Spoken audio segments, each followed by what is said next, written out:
Evening, everybody. Hello. Hope you're all good out there. Hello. Hope all is good in the big wide world. Hope everybody's feeling fit, fine, funky, and fantastic, as I know you all are. Me and Kaz are here. Yeah. As is the young Willow, who's Downstairs under the Give us table. hello. What time? Give us hello. Well, No? All right. Sod you. Right. You don't want to come up? Don't come up. been an arse. You've all had a fantastic day. Hi, John, Grand Fog, and Sussex. Go on then. I know some of the guys won't be with us tonight because I believe Sticks is up in Scotland. With Kitten camping. And I think Owen's Kiwi's down in Devon. No, Kitten's there. Hi, Kitten. Yeah. How you doing, brother? A big fist bump to you. Hello. Yes. I enjoyed watching you with your canoeing on Loch Dune. Loch Dune. Yeah. My canoeing trip's been cancelled. Local canal's got blue-green algae, so the centre that I was going to go and get my lessons at got hold of me and said, "Really sorry, mate, but we're having to cancel." Off to Somerset tomorrow, Sussex. Excellent. Mendip Hills. Love the Mendip. I love that. Yeah, we do. We have some adventures down that way. We've been in lots of places. I'm on the energy because I need it. I'm on the Guinness tonight because I need the iron. So I'm going to be swigging on Guinness. Oh, yeah. Yeah, you look like you had a fantastic time, mate. Beautiful scenery, beautiful countryside, as usual. Would you get your paw at my dress? Thank you. Ooh. There we go. People. Do you know, this is one of the problems with having a Tibetan dog, Guinness. Yeah. That is. Oh. Thank you. It's Albion. Sorry. My dog loves Guinness. How mad is that? Right, don't go backwards. Don't go backwards.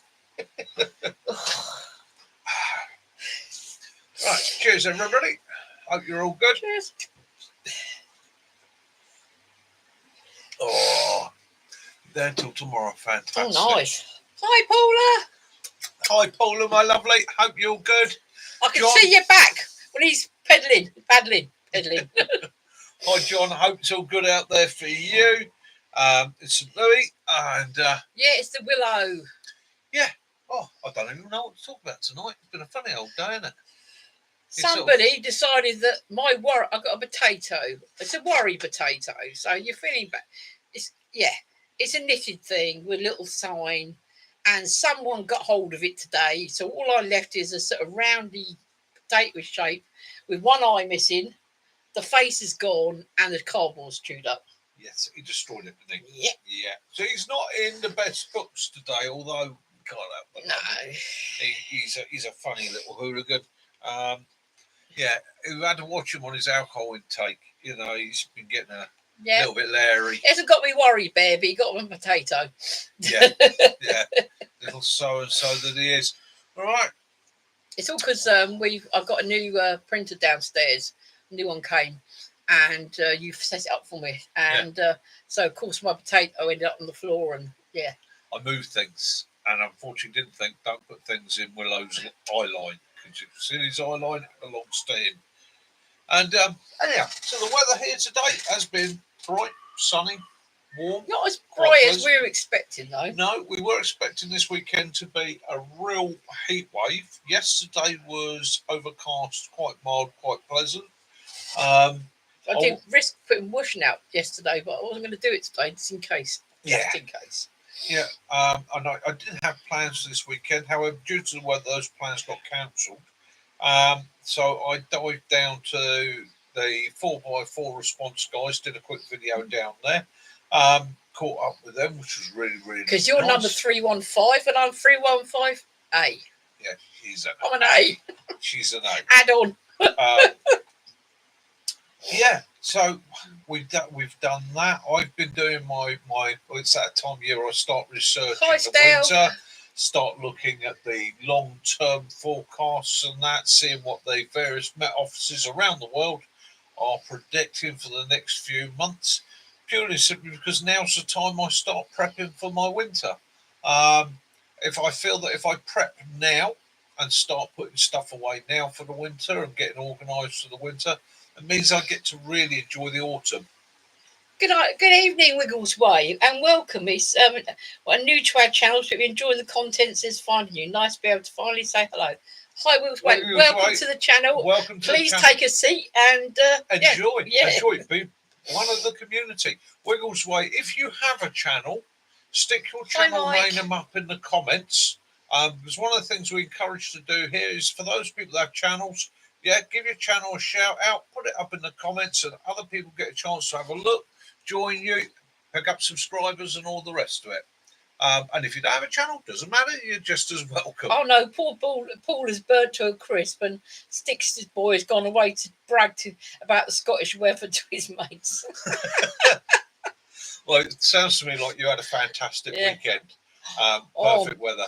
And Sussex got so much fruit, he's going to finally get to use his cider press. Oh, excellent, well done, excellent. Sussex. Well, my neighbour's tree's got the damsons on it. They've just turned ripe. So this week, one of my things is I will end up probably with I can't go too mad because I'm put in the freezer, but I'm probably going to end up with about 6 pound of damsons. So I'll get to make the easiest jam in the world, damson jam. Yeah, it is the easiest. It is. People always say to me, "Oh, making jam can be difficult." It's not. It's easy.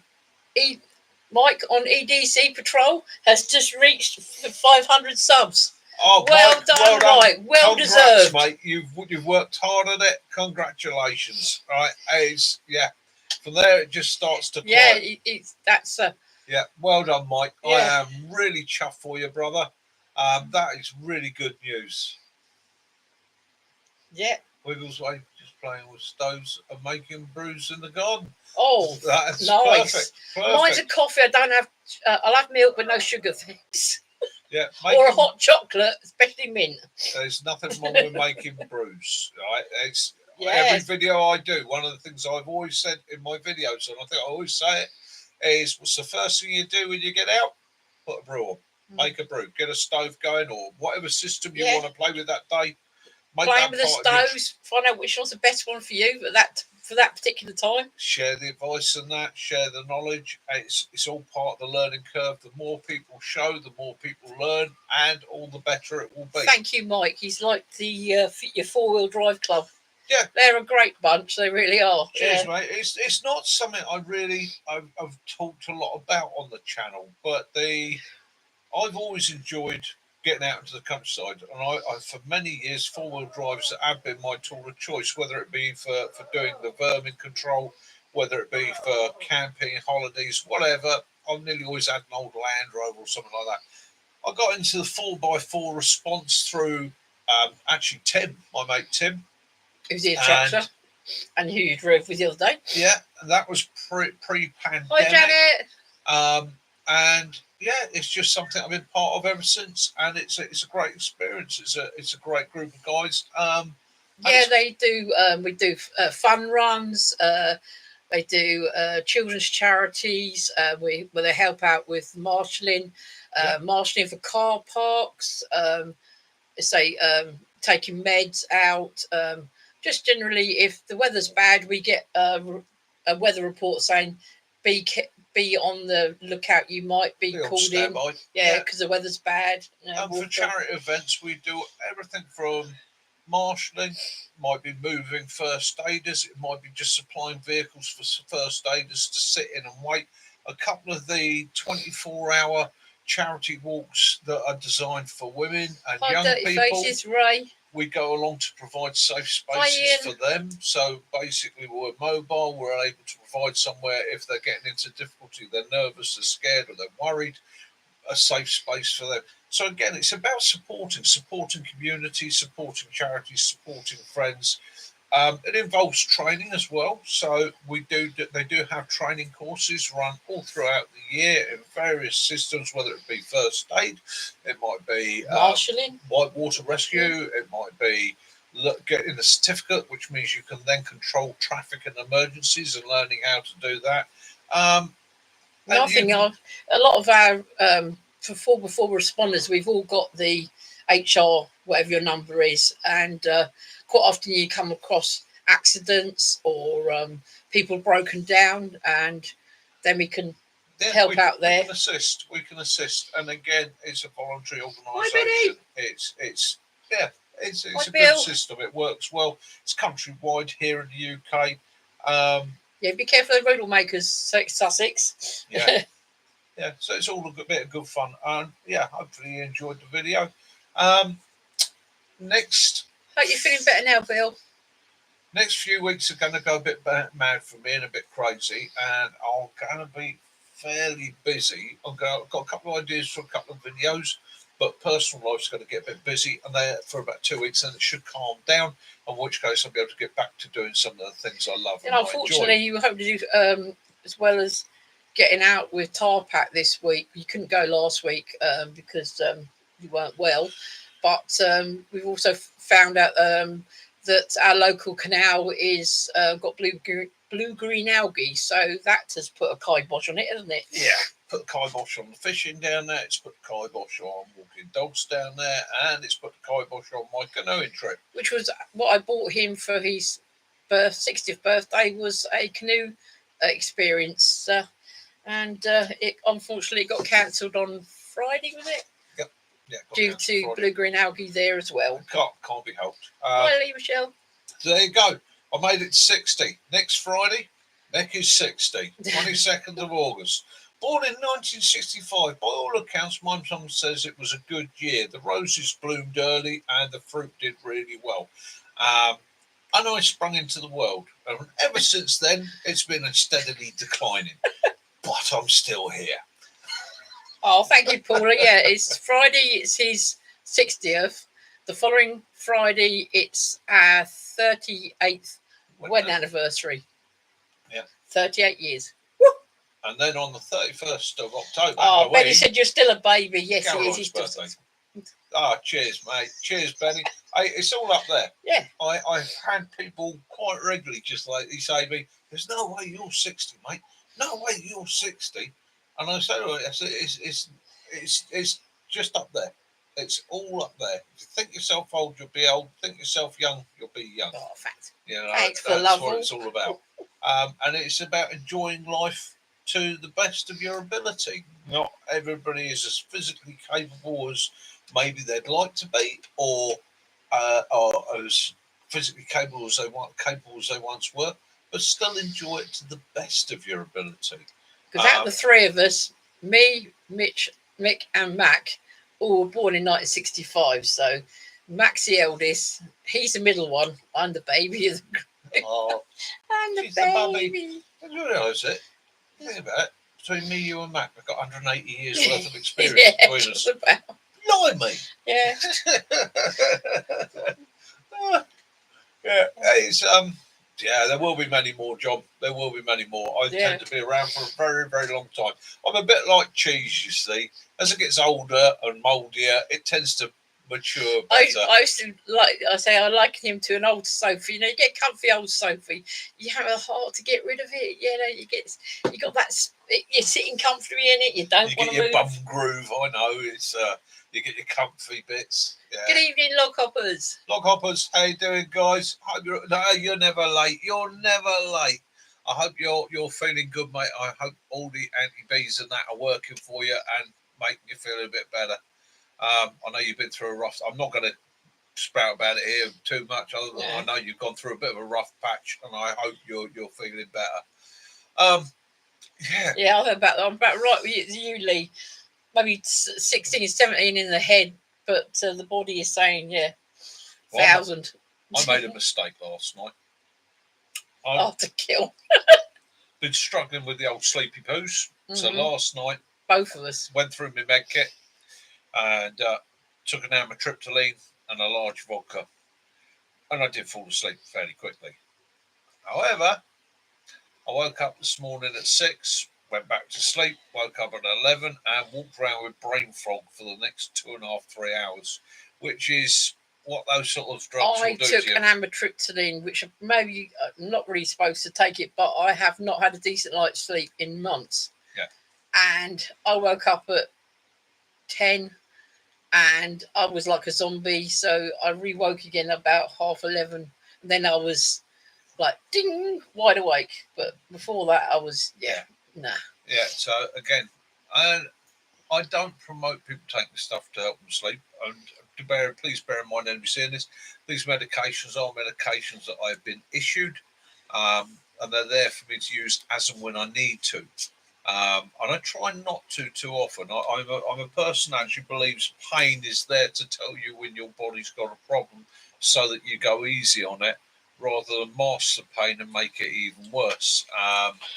These days, some of the pain relief we can be given is quite amazing, and works really, really well. Unfortunately, it always does mask the underlying injury, and can encourage you to make that injury worse. So, sorry, Willow. Go sorry, easy mate.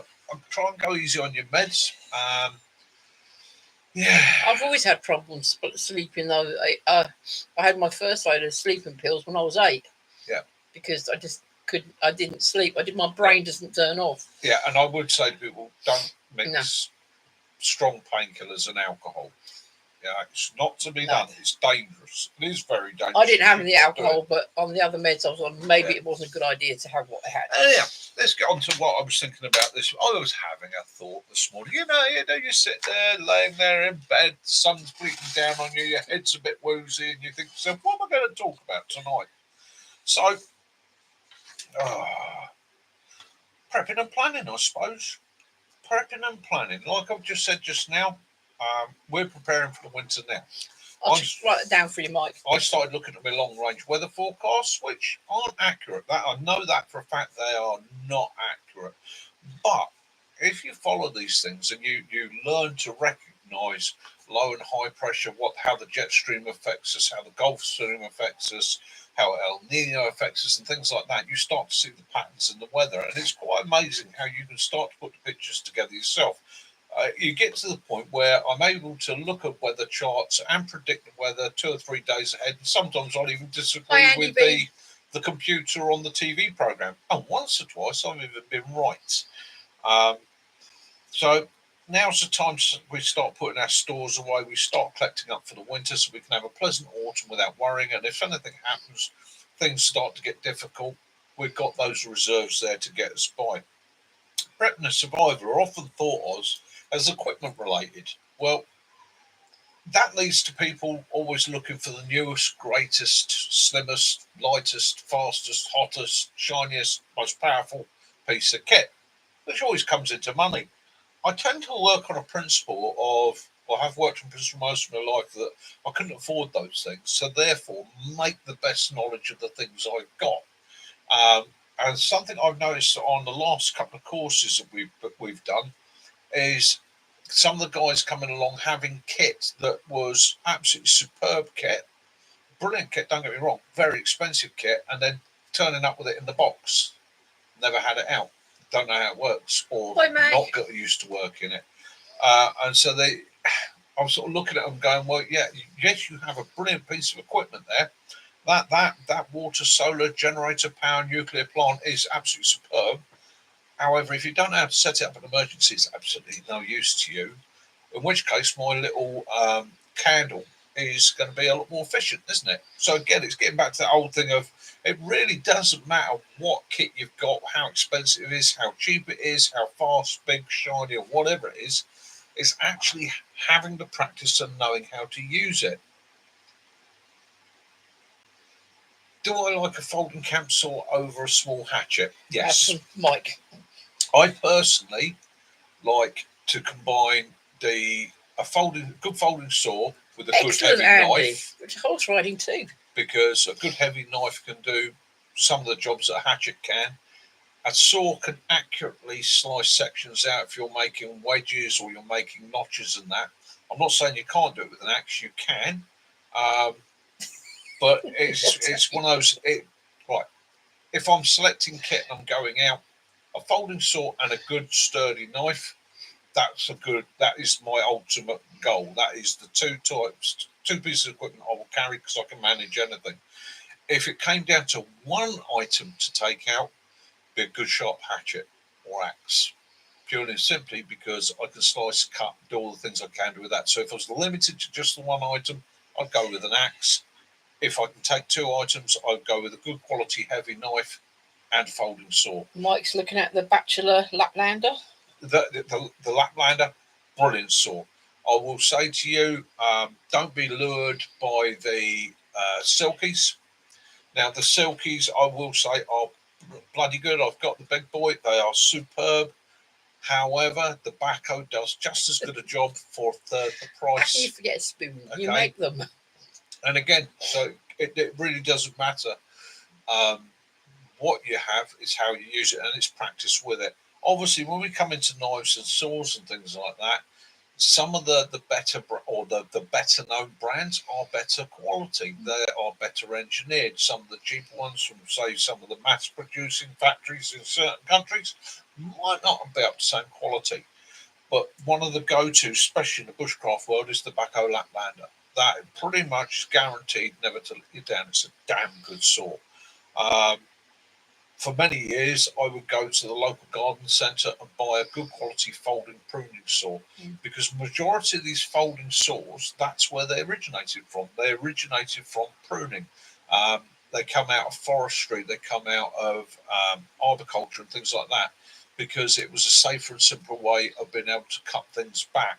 And then, of course, as a bushcraft community or bushcrafters, whatever you looked at it and went, handy tool, great tool. Both of you, I agree with you, and I agree with Tara. Yeah. It depends, doesn't it? Tara likes axes, but Maud likes the and again, saw. That's the thing. It's horses and courses. It's okay for me to say that's what I like, but it depends on everybody finds something different.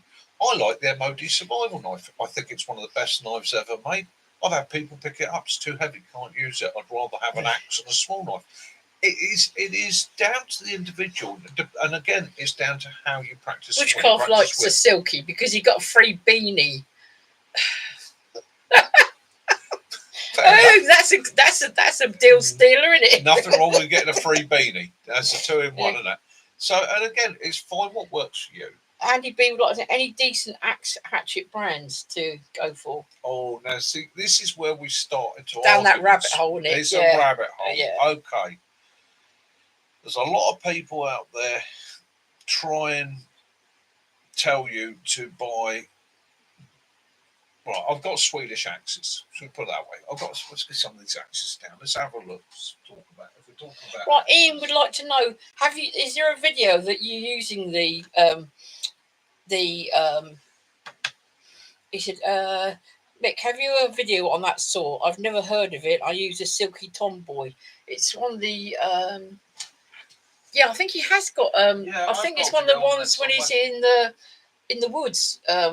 You got the there you go. That's my big boy. It's on a couple of the videos. Evening, Simon. Husqvarna, yeah. Good saw. It's to be honest with you, it is a great saw, but for the money, for what it costs. I Big Bushcraft rebooted. So coming in then. Axes. Let's talk about axes. What can we say about axes? Right. So personally, good old Viking bearded axe, right? But you're gonna have to make it yourself. Yep. Because that's he made himself. Right. You make one of those yourself. Good tool. What's that one up there? The one up near the policy notice. For Brooks. That was made. That's Swedish. That was a Swedish one. By my son. But right, let's get on. Let me be honest about this. Let me be brutally honest about this. Blackforge? Right. Blackforge. As many. There are 101 quality manufacturers out there. Name means price. The truth of the matter is, what you actually want to do, and unfortunately, two of my axes are in the car. Yeah. It's what you need to find is the axe size and weight that suits you. Now, my option there, one of the things I do is I look around on places like Facebook Marketplace. I look around car boot sales, places like that. I'm not looking for flash. I'm not looking for a brand name. What I'm looking for is good old-fashioned axes. Okay. That's what your granddad might have in his shed. Sort of thing that was in the shed. You find out older ones tend to be better quality still. Find an axe and find an axe that fits you. Find an axe that fits you weight-wise, that you can work repetitively. If you're looking at a felling axe, you're looking at something large and huge. But for most of what we're looking at, you're going to look at something really that you want to go with the head of the axe there, and the end of the handle there. That will give you a reasonable balance swing somewhere between forest axe and hatchet, so you can shrink down on it. You don't need a massively heavy head. It's all in the grind, it's all in sharpening it, and it's all in practice. And again, it's find what suits you. If you're going into, you know, when you've got a brand in your head, it's going round. I'll just picture it. Yeah, that's what I paid for mine, Lee. I paid £5 for my axe. You can pick them up. You can pick up good quality axes fairly cheap. In fact, some of the older axes are better quality than anything you can buy now, because they were tools that were used all the time. If we talk about forestry axes, really, you want a forestry axe that was made in the 1930s, 1940s, or even the 1920s. Why? Because it was designed. You might have original handles guys still. that were using it every single day, all day. Didn't have the chainsaw, didn't have all the latest. That tool was used for work all day long, right? Modern gear tends to be designed for occasional use, backup use. We've got chainsaws now, we've got lorries, we've got machines that knock things over, pull them up, process them, and the rest of it. You only need the axe occasionally, so it gets lighter, it gets smaller, it gets... You look back to the old tools that men used all day long. Look at shovels, long-handled shovels. There was a time in the UK when the shovels you would see would be long-handled shovels. Yeah. Then there became a period where people weren't using them every day. They would use them for digging out the garden, little bits like that. And we dropped to a short-handled shovel. Why? Because it was cheaper to manufacture. It's half the amount of wood. Don't need it. And you're only going to be using it for a few hours a day. In the States, the long-handled shovel stayed and it survived all the way through. And again, for anybody that's ever done a lot of shovel work, a long-handed shovel, used correctly with the right technique, you can work with it all day long. It may be lifting smaller amounts, but you can keep going with it all day. So it's about pacing. And it's the same thing with your axes and your tools. Find what suits you. I often say about knives. The first thing I think of when I pick up a knife is, does it fit? Does it fit my hand? Does the weight feel right? Does the point go where I want it to? Does it all balance out and fit me? You don't want something to go that way or just feels like that all the time. If it doesn't fit me, there is no point in me going any further looking at colour, style, shape, grind and all the rest of it, because it's going to be too much work to try and make it fit. It's not worth doing. I'd rather start with something efficient. One of the options you have got, and again, something people miss out on, is you don't necessarily have to have an axe. So if you look up there, you've got two types of bill hook up there. Okay, hedger's hooks. Okay, it's another tool that is, you can use them for hedge laying, can't you? Yeah, it's not often seen in bushcraft, but I tell you what, it's got its place there, especially if you're going to be working with things like withies. You're going to be working with things like hazel and that, which is what it was originally meant for, coppicing. They're a brilliant tool to have. So again, you can split logs with them. You can split timber with them. It's a case of working out what suits you. I'm still trying to remember the name of that axe. It'll come to me at some point this evening. I'm suddenly going to give off a name of an axe company with it's like my axe. That was a gentleman. What he does, he goes around to shows and car boot sales, and he buys up the axes and cleans them up a bit and makes sharpens a bit, and then he sells them himself at shows. And I only paid £5 for mine. It's an old one. Around the shows, finding old tools and that is a wonderful experience. It's great to. But car boot sales, I found some bargains in car boot sales over the years, tool wise. You know, it's amazing what you can find when people don't actually know what they're looking at or have. And it's not a case you're ripping them off, because you say to them, what do you want for that? If they say a £5 and you're happy to, that's what they want for it, then give them what they want. You know, you walk away happy. Yeah, because to them, they're making their money. You know, try before you buy. Obviously, you're going to test it. If that's the one that you want, that's going to be comfortable for you to use, then. And with axes, remember, you can always make, fit, buy, or get a handle. You know, axe handles age, they do rot, they do split, they do get woodworm. Okay, so again, it's a dead easy process changing an axe handle. There's plenty of YouTube tutorials on it. So again, it's the head that's worth the money. And don't worry about the handles, do you? I've picked them up loads of times. I've picked up heads. How much you want for that? 50p. It's just an old rusty axe. Well, you take it home, treat it, look after it, clean it up. Sometimes you can find these things when you might have a name on it. They're all right if you get B&Qs, as Andy was saying, you get for about 20 quid at B&Q. But the thing is, they're modern ones. Yeah, I mean, and they might be old. Okay, but the one I'm trying to think of for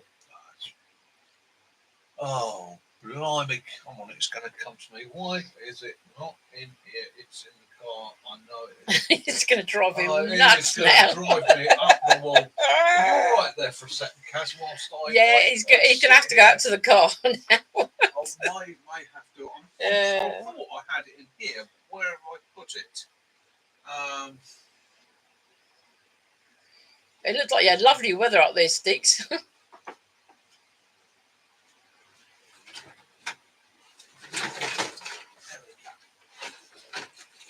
Oh, he's found one. Woo!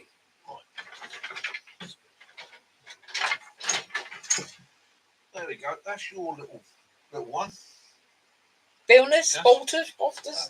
Yeah, one. This is mine. You see, it's maybe just a little bit longer than my elbow, but yeah, that is my little thing, and it's just right for you to work close in, or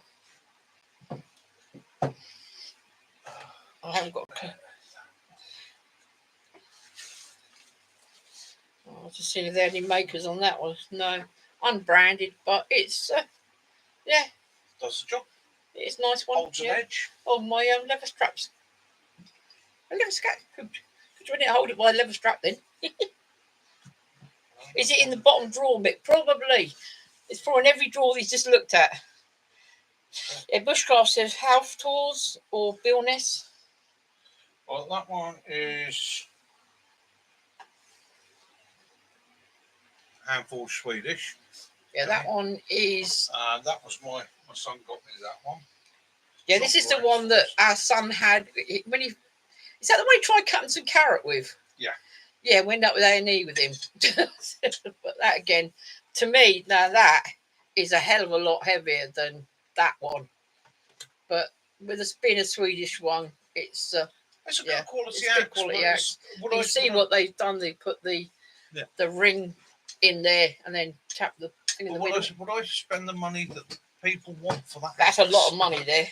Yeah, exactly. So we're getting into hand tools. So I've two here that I use on a regular basis. 2 bill hooks. So we have that one there. That one is. This one is actually a Spear and Jackson. I wonder how old that thing is, because that is. It feels like it's been wrapped at some point. That doesn't have a manufacturer's name on it. It just says England. But that's a hedging hook. Okay. So. And this is a 9.5 inch. Yeah. Right. 9.5 inch. These are light enough to swing all day long. I've reground the profile on that because I use that for splitting more than anything. That's it's a 9. And I use that as a slicing edge. But yeah, it's light enough to swing, use all day long, which is what a worker would have done with it. I can also use it to push down on, and I can also use it as a draw knife. This one looks like it's been. It's almost like it's wrapped. It's leather. Yeah.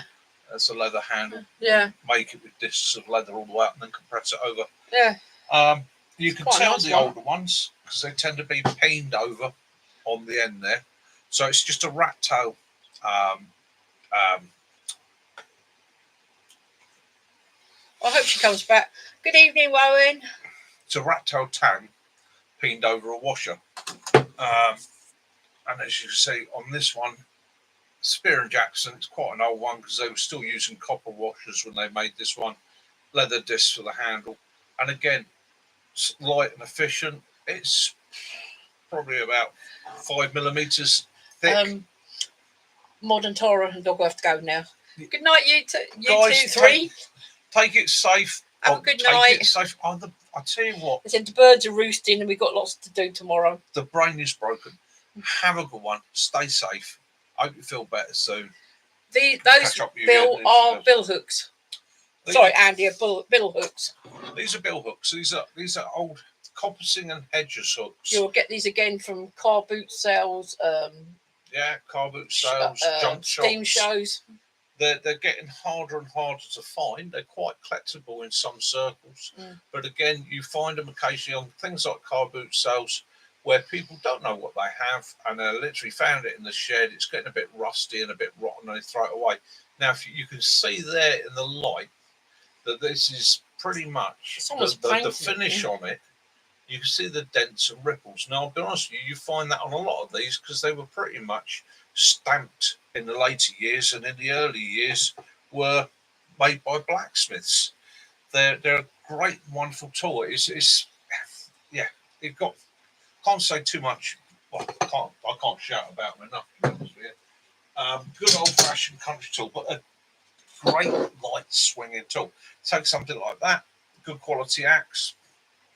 So that one's a little bit short for me, but again, you can work that. Obviously, you can use it as a hammer. Don't hit metal with it. It's it doesn't like getting chips. And then you've got that one, which, and I'm sure Kaz won't mind me saying, that is a cheap, generic axe. That was probably in a local hardware shop for sub £10, right? But again, it doesn't matter. It's going to do the same job. You keep it sharp, look after it. You might have to sharpen it a bit more often. Yeah. You can put the profile on that you want. And there's not a lot that I can do with Yeah. And then you've got your own chopper, and there's no better feeling than having your chopper in your hand. Yeah, Lee Michelle said he's got the same as you, the one you got, Mick. Mine's Old Faithful. I think it's a Countryman or something like that. Yeah. Grand tools. Owen's in the house. Hi, Owen. How you doing? Hope you're good. So, excuse me, I'm a bit croaky this evening. So, get back onto the weather. I keep getting a couple of people saying, what do you think's going to happen this year, Mick? Right. So, I'll give you this is for my birthday this year. I'm going to give you my weather prediction for this winter. Yeah. Dun, dun. So, looking ahead at the charts and looking at what's happened in the past and in history and that, I'm sorry, guys. What have we got to look forward to this winter? Well, it's going to be above warm winter. It's going to be warm. It's going to be slightly damp. It's not going to be monstrously wet, but it's going to be damp.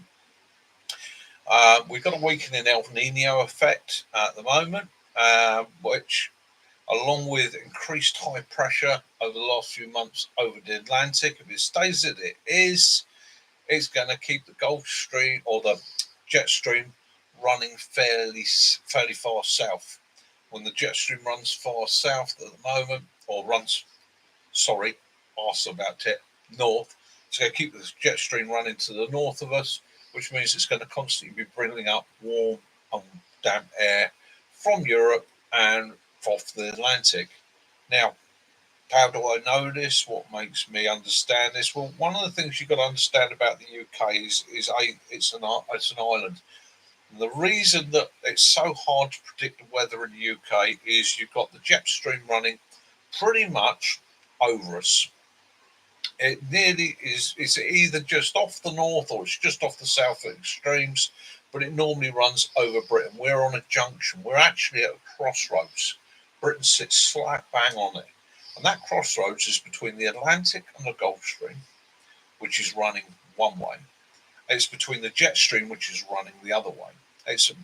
And we sit right above Europe, and we sit right to the west of Northern Europe, the Nordic countries. Now, if we didn't have the Gulf Stream, we would have the same winters as they do in Norway, Sweden, and so on, because we're on the same latitude. The Gulf Stream is what keeps it warm and wet for us. When we look at our winter forecast, you'll always notice that it's all soggy over Britain. Soggy, horrible, and then all of a sudden it gets to Norway, Sweden, and that, it turns to what? It's always snowing there. Why? Because Britain acts as that buffer. That Britain and the North Sea are that buffer between the Gulf Stream and the poor Nordic countries. Right? I say poor Nordic countries, they get the snow we don't. So basically, at the moment, what the predictions are is that the Gulf Stream or the jet stream is going to stay fairly high, fairly further north of us. That's going to pull up warm and wet weather for us this winter. When I say warm and wet, yeah, you know what I mean. It's going to be drizzly. We're not going to see snow. We might not see much in the way of frost. However, when that does happen, what we get is we tend to get what we call polar shock. So you'll get extremities where all of a sudden that jet stream will dip south. It will shoot south for a couple of days. That creates a gap. And if that is combined with an easterly wind, we will then get a beast from the east. We suddenly get an extremely sharp, short, cold spell. And you see it all the time in the news. They start shouting, "Beast from the east is coming," and it lasts about 24 hours. It's bloody cold for 24 hours, maybe 48, and then it eases up again. Our weather is, for us, if you ever want to know what the weather's doing, look at the big picture, look out to the Atlantic. Our predominant weather comes from the west. When it stops coming from the west, that's when we worry. Okay. In the summer months, if it comes from the south, it's going to bring heat, like we've got heat blooms at the moment. And in the winter months, if it stops coming from the west, it will either come from the north or the east. The north is bad enough, normally brings snow, wet snow. But if it comes in from the east and it comes in powerful enough, it brings in dry snow. It brings in Siberian conditions. Those are the ones that can really test us. We haven't had a good snow in the UK, in the south here, since the 80s. Looking at the list, 83 was the last really good snow period that lasted more than 3 weeks. And that's how I judge it. And again, it's why it's so hard for weather forecasters to stay on top of it. Andy B says, sorry to butt in, back show hand axe, £1.25, £12.99 on eBay. He said, might do me occasional use. Yes, grab it. Grab it at that money. Andy B. Yeah, Andy, definitely. Grab it at that money, mate. I really would. I feel. I really would. At that sort of costing, it's worth having. Especially you've got free delivery on it. Yeah. If you have to pay a few quid for it, so be it. But yeah, definitely worth having. Baco, people were saying to me, "Oh, you got Silkies and the rest of it." Baco, bloody good make. Why? Because they're made for forestry use. They the Laplander and that are made for people to carry in those sort of environments. They're damn good tools. Yeah, £1.25. Nice weight. That it's going to be heavy enough to actually get some free use delivery. Out of it. So light enough to win-win. It's free delivery. Yeah, nice. Yeah, definitely win-win. Again, and it's one of those things. People often going for really, really heavy axes, and heavy axes are harder to control. A light axe, yes, you might have to strike more than once with it for splitting and things like that. But really, how often you split it? Quite often, I find what people actually want from an axe is to do the lighter chopping jobs, maybe a bit of carving, making smaller things. So you want a lighter axe; it's easier to control with your hands, and yeah, a bit more of a swing. Philip's in the house. How are you feeling, Philip? How you going? Smitten with kitten. Oh, sticks. A bit of a bromance. Paula, you might have to throw some water on it. Yeah. I am quite jealous, actually. That looked lovely with you. I'd love to canoeing up there. With you. I really would. Unfortunately,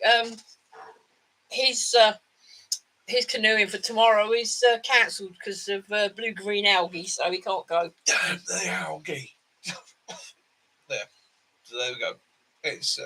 Do you do liver? Do they deliver? No, just beef and chicken. Oh, nice one. Yeah. He couldn't look away. Oh dear.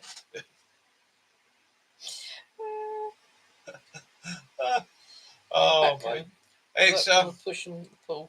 Always thought they seem to start to cut easier. Yeah. Yeah. So, I hopefully, if all goes well, I'm looking at picking up some new bits of kit in the next couple of months. It's going to mean me. I'm actually been saving, and I've been saving a budget to go and visit one of the what I consider one of the premier stores. So it'll be a trip to Wales for me to go down and pick up some gear. I'm hopefully going to do a video on it because I do like the guy. In fact, I like both the guys. I get on well with them. And so Stealth would be, if you'd be getting a knock on your door, Stealth, and going, "Can I come stay the night with you?" Yeah. So yeah, I'll be diving down to the Bug Owl, go down to see Lee, and catch up with him. And yeah, there's some kit I want.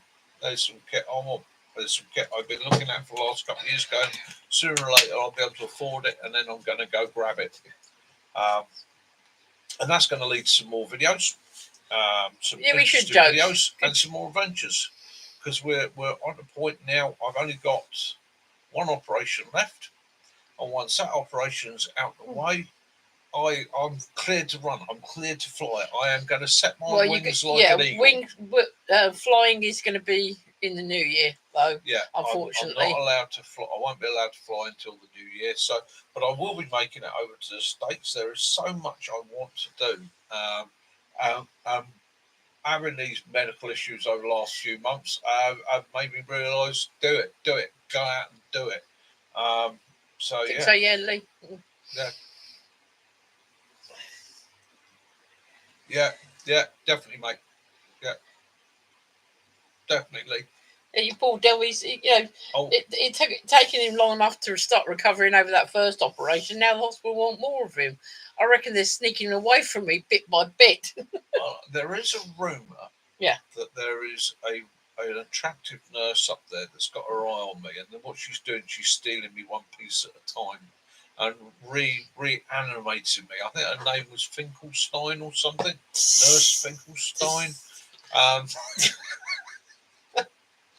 Oh, do excuse me, that was a Guinness.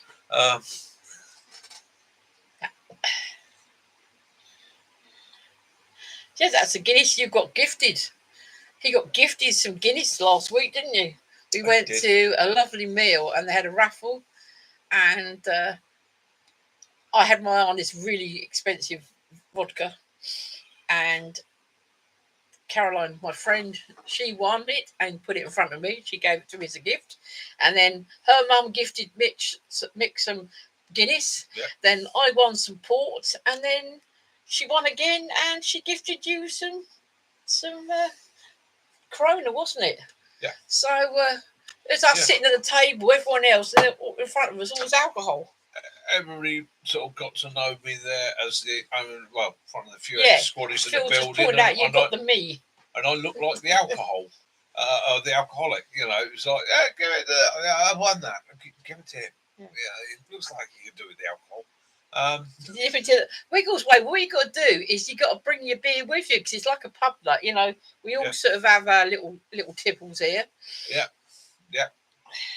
It's Sunday night social. It is. When we first started it, we said welcome to the pub because that's what our goal was: is to turn it into a Sunday night social, like being at the pub. So you sitting like in the audience and you just view and speak. Yeah. Just a nice Sunday night down the pub, having a chat with your friends and having a laugh and jokes. Yeah, we like jokes. Well, the thing is, we watch one another's videos, so we catch up with one another's videos, almost like the conversation through the week. But tonight is the night we get to come together and actually go, oh, mate, how's it going? Yeah, Owen, I like your idea about putting the orange peel into his rucksack. Keeps the bugs away. Yeah, see, I didn't think of that. I never thought of that. No. I know one thing, it keeps the cats out of the garden because they don't like that. So does the catapult. Yeah. It makes them jump. Terence Stamp, he did pass away today. Did he? Yeah, the actor, yes. Oh, no. Yep. Oh, no.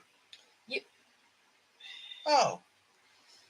Anyway, Phil says you got the lovely me, so yeah. Gutted. Terence Stamp's gone. Oh. For Legless Douglas. Oh. Yeah, well, it's that time Terence. Where Hi, Cookie. How you doing? Hi, Cookie. How you doing, mate? Legless. Oh, yeah, it's all going now, isn't it? Yeah. So there we go. Douglas. Well, so anyone had any adventures apart from we all know that Paula Stewart and Sticks all had a play about. Yeah. Sussex is up his friend's wood. He's walked in a moment for all the dead, all the widow makers. Because well, keep your eyes open for them because they're only old widow makers. It's yeah, we're all called widow makers for a reason. We were noticing all these amount of fires. Oh, you've been on a run through Norfolk on your bike to see your parents. Nice. Yeah, we're surrounded by fires at the moment. They reckon a lot of it is down to kids. Yeah. So they're actually asking now, can the parents talk to their kids and say, it's all right starting these fires, but sooner or later, one of you little darlings is going to get caught right in the middle of it, and they're not going to get out. You just get Guinness all over the table. So yeah, it's yeah. Oh, just Guinness. It's draft.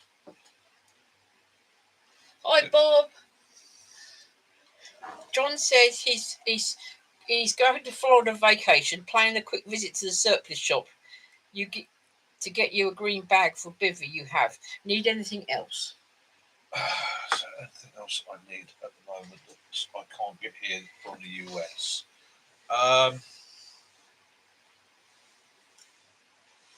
That's great, Phil. Yeah, you're right, work, Benny. They're little darlings. They just don't realise what they're getting into, The only thing I'm looking for at the moment, John, in all honesty, for the winter is a Gore-Tex jacket. But don't panic too much because I'm pretty sure I can find one of those over here.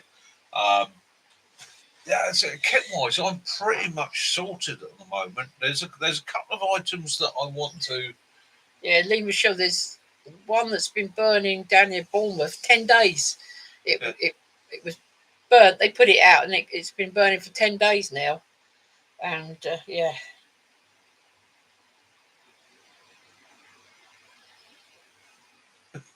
So I like the sound of your granddad Sussex. I really do. Oh yeah, that'd be. Do you know I've never been snowed in. You have, haven't you? Yeah. Andy was saying that he remembers back in the 76-ish. We lived in the deepest, darkest Dorset, and they got snowed in. Yeah. It's being snowed in is one of those experiences where initially you tend to be, oh no, and then you suddenly the realization hits, and then you go, oh no. Oh, what can we can't do? Go anywhere. Yeah, no, and we've got everything around us we need. Yeah. Oh. Andy B would like to know: have you looked at the bearskin jacket? Bearskin, sorry. Yes, I have. But when I say bearskin, I have looked at the bearskin jacket, and I'll be honest with you, mate. I haven't. I've looked at it. I've compared it to others. I don't own one. I haven't worn one. But I've looked at it and I've thought it's as part of a layer system. Yes, has its place. I've had many fleeces. I've had many fleeces over the years, and I'll be honest with you, I only ever owned one fleece that was truly efficient, and that was actually a Land Rover fleece, and that was purely because it had a Gore-Tex liner, okay, which made it waterproof, but the outside of the fleece would absorb water. Okay, it was a great bit of kit, expensive bit of kit. It worked. I see lots of these fleeces. The problem for me with the fleeces, no matter how you prepare them, eventually they will allow or they will pick and hold water. Okay, even if because of the nature of the beast and the fact that it's piled material, yes, you can treat it so they can shed, but they will eventually start to hold water. Then they become extremely heavy. I don't get me wrong, I love fleeces, but I tend to go with a mid fleece, something like the old NATO issue fleece, the old army fleece, and then combine that with a layering system. You like the Norgies, don't you, as well? Yeah. I don't like these thick, heavy fleeces on the grounds that they become a one-item wear. And the problem with that is it's limiting. You really start getting too hot, or they're not working well enough for you. I am a very, very, very keen layer man. I'd rather have 3-4 layers of very light clothing on trapping that heat than relying on one piece of clothing. And Max, I don't think they're worth the money. Yeah, Mac said about your ice rod. Yes, it came this week, Mac. Unfortunately, what, the Tadpole Terror. Yeah, Tadpole Terror. Mitch got a phone call from the thingy people, and he's had his canoe thing class experience cancelled with blue-green algae. But yeah, that's that one from Temu, the ice one. The little ice rod. Yeah. It's a tiny little rod. It's a lovely little rod. I want it for spinning for small things like perch and chub. And in difficult places. And Mac, you'll love this. The reason we call it the Tadpole Terror is Kaz got me some lures. And these lures, if I can look at it.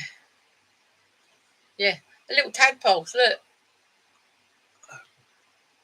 Yeah, it's a little tadpole. So I'm looking forward to getting out when we get a chance and actually giving that a bash. The Basingstoke Canal's got blue-green algae at the quite moment. a nice little rod. The reel's probably too big for it, to be honest with you, but it is, Yeah, Lee said you can hang that off a bridge. Yeah. But the idea they're actual ice fishing ones. They've got a lovely wooden handle, and Matt saw them and said, about them. So he said, so I'll have one of those. I'll grab one and give it a try. Yeah. Give it a try. Not that we're going to get the ice for fishing on over here anyhow, but for little brook sessions or just having something to throw in a bag for that moment when you're like, I'll cast out there. I don't know how it's going to stand up to something up. Yeah, because little jelly lures on Temu, we've got little flies now. We've got the tadpoles. We've got frogs. I like those new frogs you've got. The new frogs have got a little wire loop on it, so it hangs on the hook here. So the frog is below the water like that. It's quite nice. These are all from Temu peoples. And the new froggers. Is it under? Yeah. So again, I like lure fishing. I've always liked lure fishing, whether it be for pike, perch, chub. I've always enjoyed it. They're really realistic too. And the thing is, I used to spend a fortune on lures, and you're starting to find some of these lures now. It's got a little white underbelly, like you would have. So this is a little frog. And the nice thing with this setup, I'll put the hand behind the thing. Is put that. If I'm feeding over weed, so I throw this out over weed, this little frog, and what happens normally is the hook catches in the weed. Yeah. The nice thing with this system here is you've got this very, very low tension wire here that sits on the hook, so that it guides the weed around the frog. So you can pull your bait through weeds. Yeah. And when you get a strike, it's going to strike, push that down, and take on the hook. Yeah, by means. See, how real looking that is. And it's really got the markings brilliantly on that. Yeah. So I'm looking forward to giving that a bash. It's a froggies. And I'll leave my orders for a few lures. Always worth having a few lures in your kit. Lure fishing is great fun. I thoroughly enjoy it. There we go. And these I got more to upset one of my mates than anything else, because he's always going on about fly fishing. Yeah. Well, that is... Here, I'll put I'll give you a plain page to put... That is a little fly, little jelly fly. I live in Lavoo. How are you? Nice to see you this evening. So I live in Lavoo. How you doing, brother? I hope you're good. Hope all is well with you. We have been, me and Kaz have been talking about you for the last week and a half, saying we were worried about you. And we got some hopefully all is good jelly with worms. You. We All sorts. Yeah, and Kaz got me a selection of lures and that to try. And again, is trying out the Temu stuff. I've also got, I've got lots of bling fishing gear over years, but we thought it'd be fun to try some of the. I've got a purple rod, extendable rod. I've got purple line, and I've got little purple lures of mine as well. So I'm going to give them a go. Yeah, so we thought it'd be fun to try out some of the. So it's cheaper, the bargain bucket stuff. Give that a go. Oh, good, thanks. I'm glad we've mentioned you the last few weeks, and I wonder how you were doing. Yeah, we were hoping everything was good with you. Yeah. Yeah. Yeah, I know it's silly the prices of things, aren't they? I've got some little white maggots because I don't like touching the real ones, and they work. They've got a nice little action on them anyway. Yes, Kaz has got a purple rod. Don't blush, Andy. I'm saying nothing. I'm saying nothing. Come on, Willow. Yeah, come on, say Willow. Come on, food. Come on in. Come on in. Good boy. Good boy. Oh, he said no, don't. He's very tired today. Oh, he's exhausted. There he is. There he is. He's got some more of his bandanas coming this week. And Mac, yes, he has got a red one. Yeah. There you go, mate. There you go. Yeah, well, you and Mac did try the blow up camping mats from Temu, and they were. Yeah, they was a bit of a letdown. They were. I think we've fit it with the Temu and AliExpress. Some things are better with one, some things are better with the other. I think it depends who the manufacturer is, because they're both just marketplaces. Yeah, definitely that's a boss. Yeah. Dip your bait in sardines, that helps. Yeah, so carp love strong flavours. So things like sardines, things like mussels, strawberries. Hi, Amfire, how you doing? They love them. They love them. Amfire would like to know. He said, "Hi guys, how's your day?" Hi, yeah. Amfire, how you doing? Day's going good. How's yours? Hopefully you're having a great day. Welcome to the community. Yeah. Please enjoy. Feel welcome. If you've got a YouTube channel, tell us about it in the comments there so that people can subscribe, follow you, and all the rest of it. Yeah, that's what we're all about here. We're about building a community of people that love the outdoors, whether they're preppers, survivalists, bushcrafters, wild campers, or people that just enjoy getting outside. I like to use and have a love of the environment. salmon malt loaf for my carp fishing. Yeah. Yeah, so we cover everything. Eat some, fish some. Eat some, fish some.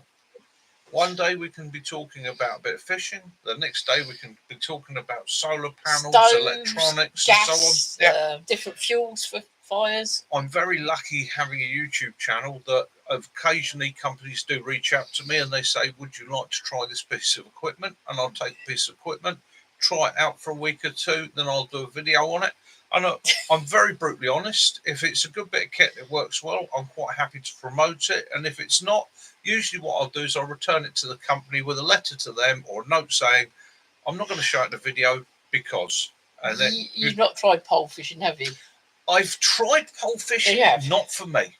Not for me. I'm sorry. I pork pie. I love actually part of the fishing for me isn't just the actual catching a fish. It's actually challenging myself to be able to cast into a certain spot. So I get a great deal of satisfaction going around to the other side of the lake, climbing up a tree, shinning out along a branch and taking off whatever I hooked Sussex into it. was saying when he was 9, he caught an 18.5 pound carp on a piece of pork pie. Yeah. Did it have the ploughman's pickle with it? Yeah. The deep dive into Dad's army. Yeah. Oh yeah. Yeah, definitely random and wonderful. Hopefully so. Oh, sorry, Will. I'm just trying. And again, this is a friendly and safe space. There's two subjects we don't cover on here, purely and simply because everybody has their own minds and thoughts to it. One of those is politics. The other one's religion. Now, it's not that I've got a problem with anybody's politics or anybody's religion, but they're both personal things. So all I ask of people is, just be nice and keep your politics and your religion within your own heart. And Lavu's phone has decided to break down, so struggling to edit at the moment. Audio stopped working. Oh, that's a pain in the arse for you still. Lviv. Oh, gutted, mate. Gutted. You can cast on the bushes. Might be able to help out there. Might be able to help out there. Your crust and your pork. A bit like Ernie. Yeah. A bit of pork pie crust hit him in the eye. And that was the end of Ernie. Navu, I'll speak to you during the week. Yeah, man to man. I might be able to help you out there. Dwindles away. It always ends up at the end of the evening towards its food. Yeah, it's food. Beer and pork pies. Yeah, fatal. Yeah. Right, let's get on to one honest fact. And this is something I have to say. Hi, Jess. How you doing, lovey? Is when you're talking about prepping and survival, one of the key facts it's always going to come back to is food. You need food. Okay. Now, I teach survival skills, and I've taught it for many, many years. And yes, we base it on the rule of 3. You can last many weeks without food.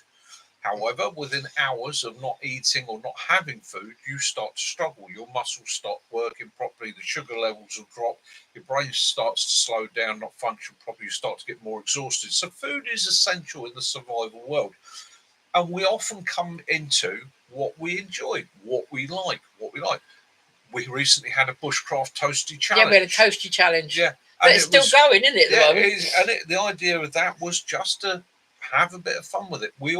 Everybody on the planet eats, and many of us eat many different things. So it's also fun to share as well and learn what other people have, what they enjoy, what the different flavours, tastes, and that are around the world. There's no right or wrong to it. Like the Ridge Monkey or the metal sandwich toaster, we've had all sorts. We've had buldak in it, which is sort of noodles. We've had noodles. We've had cheese. We've had meat. We've had fruit ones. Yeah, haven't we? Well, yeah. We've even had Benny's buldak challenge, haven't we? Yeah, we did. Yeah. Sussex, leave trout pellets with 3 tins of tuna and halibut in a big bucket. Oh yeah, that starts to get a bit ripe. I did my stint of that. I'm surprised. Not surprised you eat your sandwiches first before using it. Halibut oil and mussel extract boilies. I've done that one. Stealth said they had toasties at the last 2 camps. They said you started something there. Stealth it's addictive, isn't it? Stealth, you know. There's nothing like a good toasty. The thing is, it's all wrapped inside the toasty, isn't it? Yeah. So there is something rather pleasant in a good toasty. We can give you some therapy for your toasty addiction there, Stealth. You know, we can talk it through and try and get you over it. Yeah. We all talk shit, we all talk shit. Stoves, heaters, ignition, tarps, everything. Yeah, everything. It all comes into it. And the Sunday social is that letdown. It's that relaxation. It's that I haven't got to go bushcraft. I haven't got to go prepper. I haven't got to go survival. It's just like-minded people having a laugh and a joke together. I guarantee if I got everybody here, and it would be a dream to win the lottery. Everyone in a hall, and or in a field somewhere. I will be hiring a hotel for a weekend. I'm flying you all in, and it will just literally be a free for all. They will have to have security on the gates, people kept out the grounds, and it will just be a get together like no other. Yeah. It would be fun. Yeah. Inside out pizza. Yeah. And it's it's a bit like a calzone, isn't it? And isn't this what life's really about? Okay, so you should have said, I want a granary. We chose to do this on a Sunday night as well for a specific reason. And that is that tomorrow is Monday. For a lot of people, it's the start of the week. It's work. It is, for some people, something that they go to bed tonight thinking, oh, here we go. 5 more days of hell. All right. And I respect those people so much because luckily for me, in my career, I've had my fair share of jobs where literally I got to the end and just went, that's it. Now we're going to send a stretch limo for you at Sussex so you can sort of lay down a bit because you know you're very tall. Yeah, we know how tall you are. Yeah. We will actually book in a 7.5 ton truck flatbed with a double bed 4-poster ratchet strap to it, so you will arrive in style. I want you to arrive like Henry VIII. riding his carriage up the driveway whilst throwing biscuits at the poor people in the streets. Hello, governor, can I have a biscuit, please? He'd be sitting there on his chaise lounge, whittling his spoons with his chocolate hobnobs. Yep. Yeah. His dog curled up at his feet. Yeah. That's what it's all about.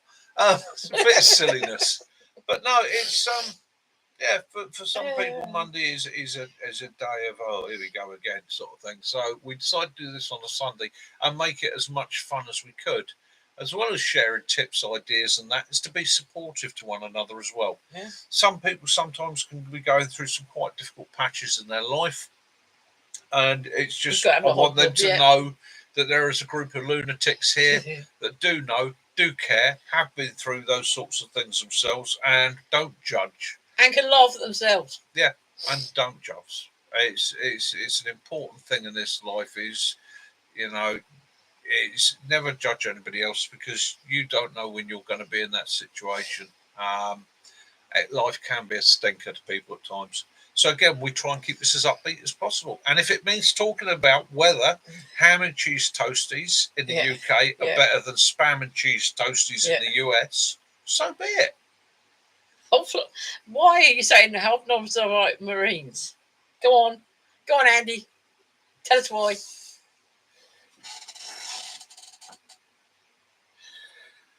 I was never a real fan of chocolate hobnobs until Owen kept on about it. And then you had all those hobnobs at the camp, and that was it. Yeah. Got to keep away from them things now.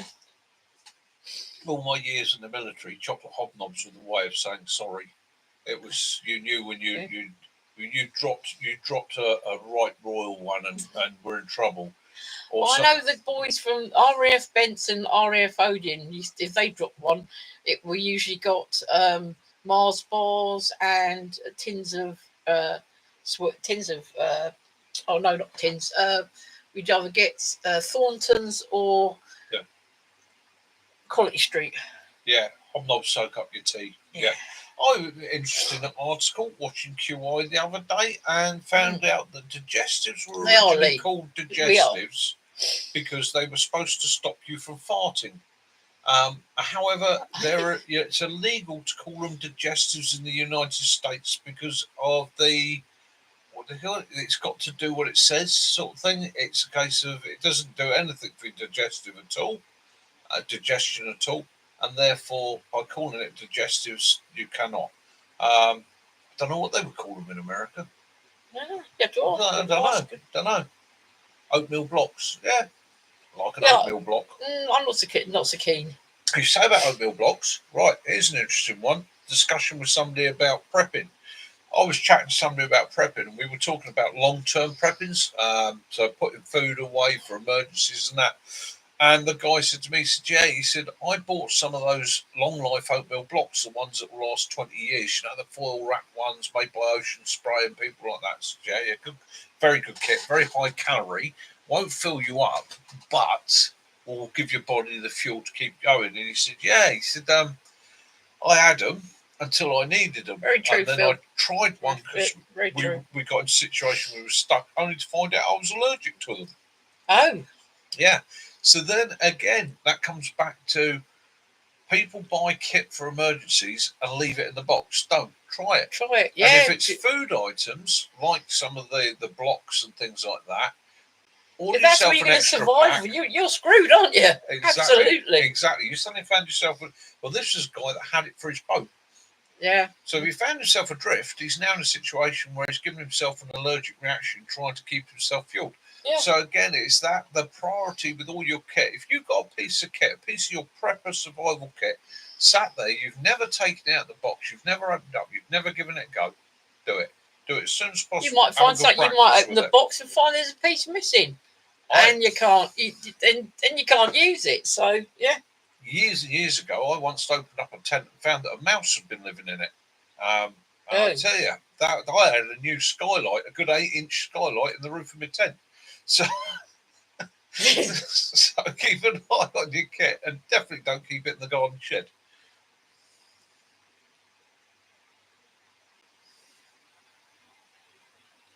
Oh, they can be. That's handy then. I've done meal pronto meals. It's from microwave, but you can heat them over the stove. Yeah. Yes, good one there, Lee. Rotate them as well, because there's nothing worse than you keep pushing it back with putting the newer stuff at the front, because you end up with all the out of date stuff. That sounds like a good option for the bug out bag. And again, that's it, isn't it? It's all sharing that sort of knowledge, sharing the experiments and the stuff we've given a go.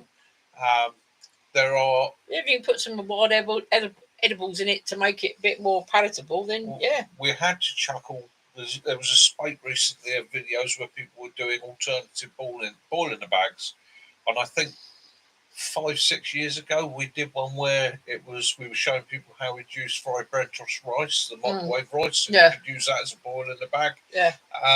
So, it's anything can be cooked. It's just heating it. Bushcraft said Sussex said he went to war with the mice in his shed last year. It was like the end of Predator. Sometimes if they're goodly is like at the moment, it's that they just breed and breed and breed, and you don't get on top of them. They just take over.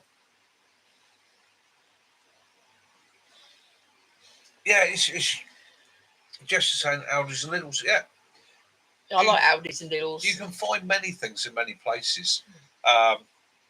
Some of the things I'm often looking at is foreign foods. For us here, you get a lot of sort of. I have to say this correctly, otherwise my daughter-in-law gets upset. Not Eastern European, but Central European to Eastern European. We still haven't been able to find those yet, Lee. Yeah, Hardware Alaska, hello. A lot of preserved things like speck and things like that. They're actually real good bonuses to have in your kit. And some of these you do not need to freeze or keep chilled or anything. Hardware Alaska said, "Have you ever made hardtack?"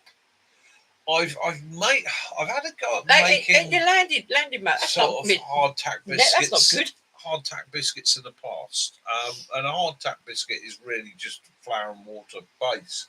I'll be honest with you, I found it so bland.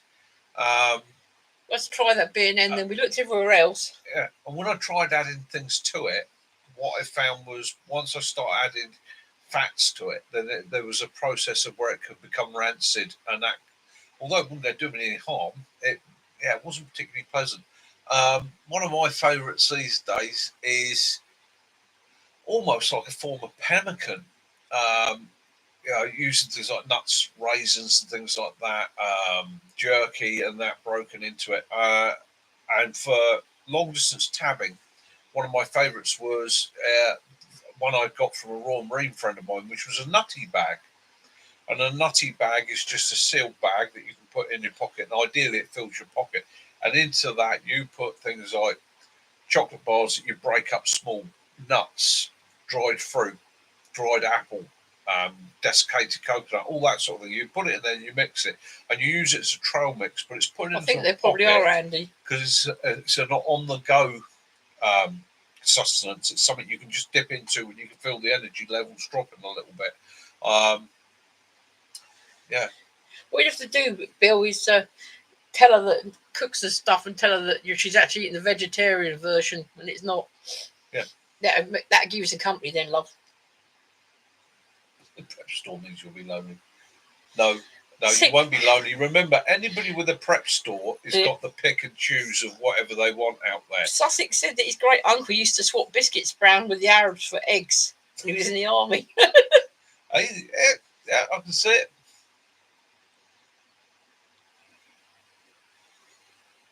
Well, we appreciate you too, Jess. Hey, Jess, it's when I was explaining to it. My mum was asking about it a few years back. My mum's in her 80s, and she says, so you talk about this prepping. What is it? And I explained to her what prepping is, and she just laughed and she said, "Well, so you mean what we used to do as a day by day and week by week?" It's a good idea, Andy. Yeah. And this is the truth of the matter. What we today call prepping, once upon a time, was how people lived their lives. It's what especially they did. After the wars and that, wasn't it? What they did on a regular basis. When there was rationing, when there was times of difficulty, That's how they got by. People had food stores, they had cupboards, they made sure that they had enough to keep them going. The other thing was the art of preparing food yourself.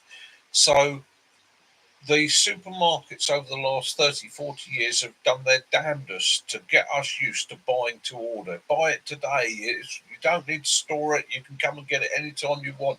Buy it now. It's nothing like that. The whole thing with sell by dates and best by dates was so that you would put something in the fridge, then look at it and go, "Oh, I better get a new one." It was take, and civilization, people as a general, we fell into that because it was easy. It was quicker. Why do I need to peel potatoes, boil potatoes, mash the potatoes? Why do all that when I can buy a packet of ready powdered mash? So one of the things to go alongside your prepping is to start looking back. Speak to your grandparents, speak to your parents. How did you make a pie? How did you, if you don't know biscuits, learn how to make biscuits, how to make cakes, how to make those things from scratch. Because in today's climate, in actual fact, 9 times out of 10, with a little bit of work and effort and a great deal of satisfaction, you'll find you can make something 10 times better, half the price. Well, Bushcraft Sussex he's been doing a mad jam and fruit leather session for this year for winter. Well, you're going to be doing the jams this week the jams and from Carol's Tree. Right. But also, I'm going to be making. You want a really nice moist cake? I've got some courgette downstairs. So if you get an abundance of courgette, you can use it. You grate it and pat it dry, and use that in a cake, same as you use carrot. We'll do that for a video this week. So my favourite jam is damson jam. It's a very small, sweet plum. Now, this is the easiest jam in the world because you don't need a source of pectin. You don't need something to make it set. And it's this easy. And it works with plums as well. An equal amount of fruit to sugar. So if you were making a pound of fruit into a jam, then you want a pound of sugar. Okay? And what you do is dead easy. Clean your fruit, drop your fruit, pips and all, straight into a large pan with the thickest base you've got. And then you want to put in half a cup of water. Then you add your sugar, and then all you do is bring it to a medium heat and hold it there. And you let the fruit start to break down, you let the sugar dissolve into the fruit juices, and you let the whole lot break down. Once it's starting to break down and it's reduced by half, you can bring the temperature up to a high, bring it to a simmer, not a boil, but a simmer. Knock the temperature back and hold it at a simmer for at least 30 minutes, stirring it regularly.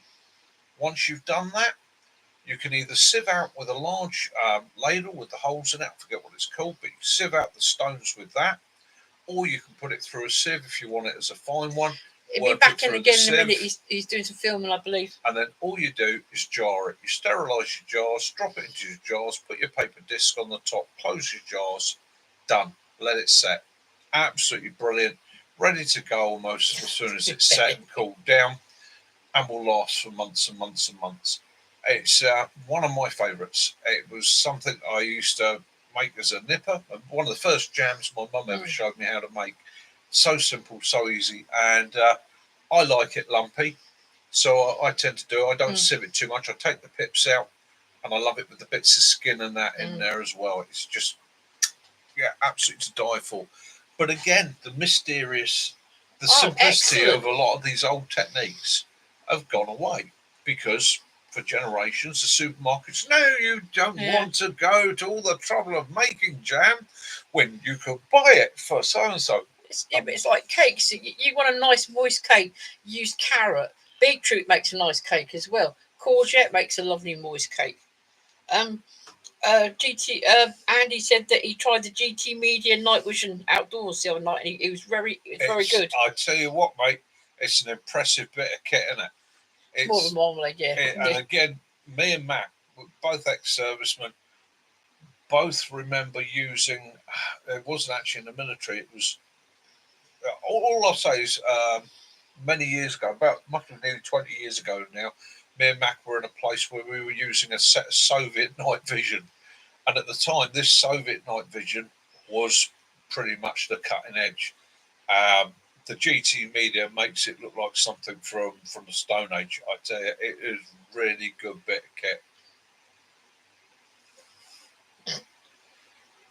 Like 3 times and he turns up, yeah. Yeah, a bit more like a marmalade, I suppose. Yeah. Lee, it's simple recipe, nice and easy, and it requires no pectin. The pectin's actually in the fruit, so it's self-setting. That's a recipe I've not tried for many years. Rock cakes. My gran used to make rock cakes. I love them. As long as they ain't got peeling, because I like the mixed peel. I like.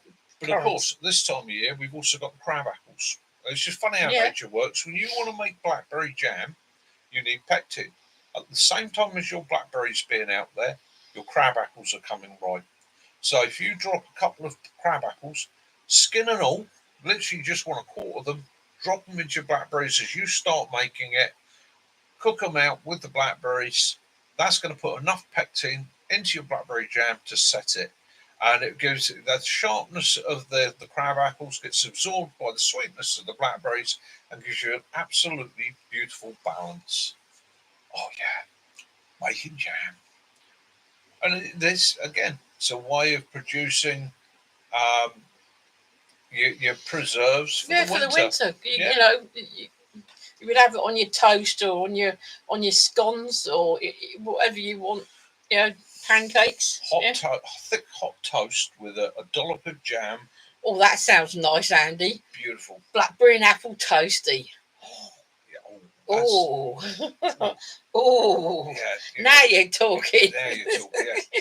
So again, it's finding these techniques. Our ancestors, our grandparents, and that used all the time to get by. Didn't have refrigeration to the same level. Freezers were expensive, weren't as good. So what do? They canned, they jarred, they smoked, they preserved. These methods were taken away from us by the big supermarkets, the chains, who wanted us to stop doing it. They want us to forget about it because it ties us to them. It means that you need to go shopping. We watch some girls from Ukraine, and they cook a lot. They got these different types of cooking in the actual garden, and they do a lot of their own prepping because you see them go down into their what's like a store. It's like a tiled place, and it's a few steps down. They got everything's in jars, the fruit and the vegetables, and that it's Tessie, my daughter-in-law, she understands all this. Me and her have had lots of conversations about how you make things last, how you can them, how you preserve them, how you dry mushrooms. Again, you know, drying mushrooms, it takes a needle, a thread, and a broom. That's it. You thread them on, you hang them up. Your chilies. My chilies last year lasted well over a year by just threading them onto a string. Yeah. So these are all methods, again, used by our relatives, our ancestors. We're a bit of a throwaway society really now because nobody thinks about doing it. And then, but if you did, just take a little bit of time and a little bit of space you've got in your garden. Then we did this year. Yeah. We've had so many tomatoes. Simon, I understand where you're coming from there. Yeah. Living again in the centre of London, it makes it very difficult for you. Yeah. But I guarantee you, Simon, if you found yourself out here in the wilds, you'd know what to do. You'd know how to manage. And again, it's that thing. It's load the brain. Don't panic so much about having the kit. I was watching the brain with the knowledge. Simon was cooking bacon earlier. I was watching his video. I'm not surprised, but we've had so many baby tomatoes, and now all our beef, our steak tomatoes and our plum tomatoes are ripening. Yeah. And they're getting, as the steak tomatoes are getting bigger, they're getting bigger and bigger and bigger. Well, this thing is like potatoes. Okay, so my mum grows her own potatoes, has done, and she uses the same method that her father used and his father before him to grow potatoes. She harvests the potatoes, and those potatoes will last her right throughout the winter. No difficulty, no problem at all. I go to the supermarket, I buy a bag of potatoes, I store them, and within days they're shooting or they're going bad. It's like carrots. Carrots now, within about 3 days, they're starting to go back black and slimy. Yeah, well, that's because the producers are literally, all the supermarkets want to sell you. They turn around to the producers, want something that grows quick, cheap, and goes bad quick. Yeah. Right. They're looking for the species that you can't store. They don't want you storing them. They don't want you using them as seed potatoes. They don't want you getting the best out of it. In the old days, you could buy a sack of spuds, put it under the stairs, and go to that sack of spuds for weeks and weeks and weeks and weeks and weeks with no problem at all. Now, sack of spuds, they've had it. Yeah. Oh. It's so it's like you can go to the I don't know about anywhere else in the world, but your local refuge centre where you can go book to take your household rubbish.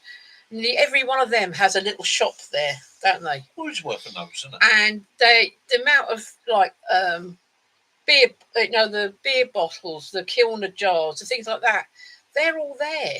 And some of the tools and that are there, and it's like a car book. So you go, how much is that over there? Oh, a couple of quid. We need to develop a mindset. If you're a prepper, you need to develop a mindset of mend and make do rather than replace. Again, John was saying about fixing things. So we had, prior to the cooker we got now, we had an oven. We bought it brand new, and the oven itself would blow its ring probably about once every 3 to 6 months, wouldn't it? Just out of the blue, it would blow. No idea why. Even the first electrician that come and replaced it, no idea.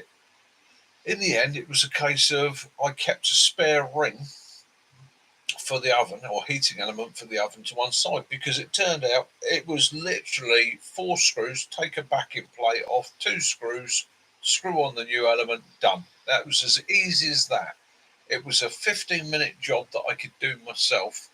The guy that originally came the first time was done under warranty, and he turned around to me and he said, because we were chatting, and I said, if this goes again, I can do it myself. And he went, I'll show you. And he showed me how easy it was, and he went, you'll pay about 20 quid for the actual heating element, but if you have to call me out when the warranty's after or done, it's going to be £100 an hour for my labour. It's going to be a £40 call out charge. It's going to be £20 for the elements. It's 160 quid. He said, mate, buy the elements and do it yourself. As easy as that.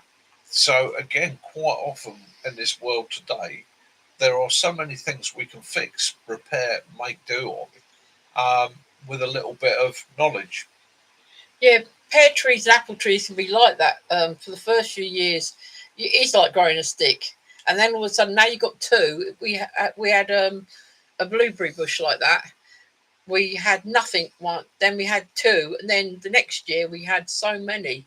Yeah. Because Bill's got 2 pears on his tree. Sometimes it just takes some time to get established. Yeah. The other thing is with pear trees and a lot of fruit trees is you're going to need a member of the opposite sex within close enough region for it to get pollinated. So when the flowers are out, the insects cross-pollinate, and that encourages the fruit. Without that cross-pollination, you're not going to get the fruit. So quite often in orchards and that, you'll see trees grown in batches. You'll have male trees and female trees so that they get the cross-pollination. Like, if you're in a shop, buy their wonky stuff. Yeah.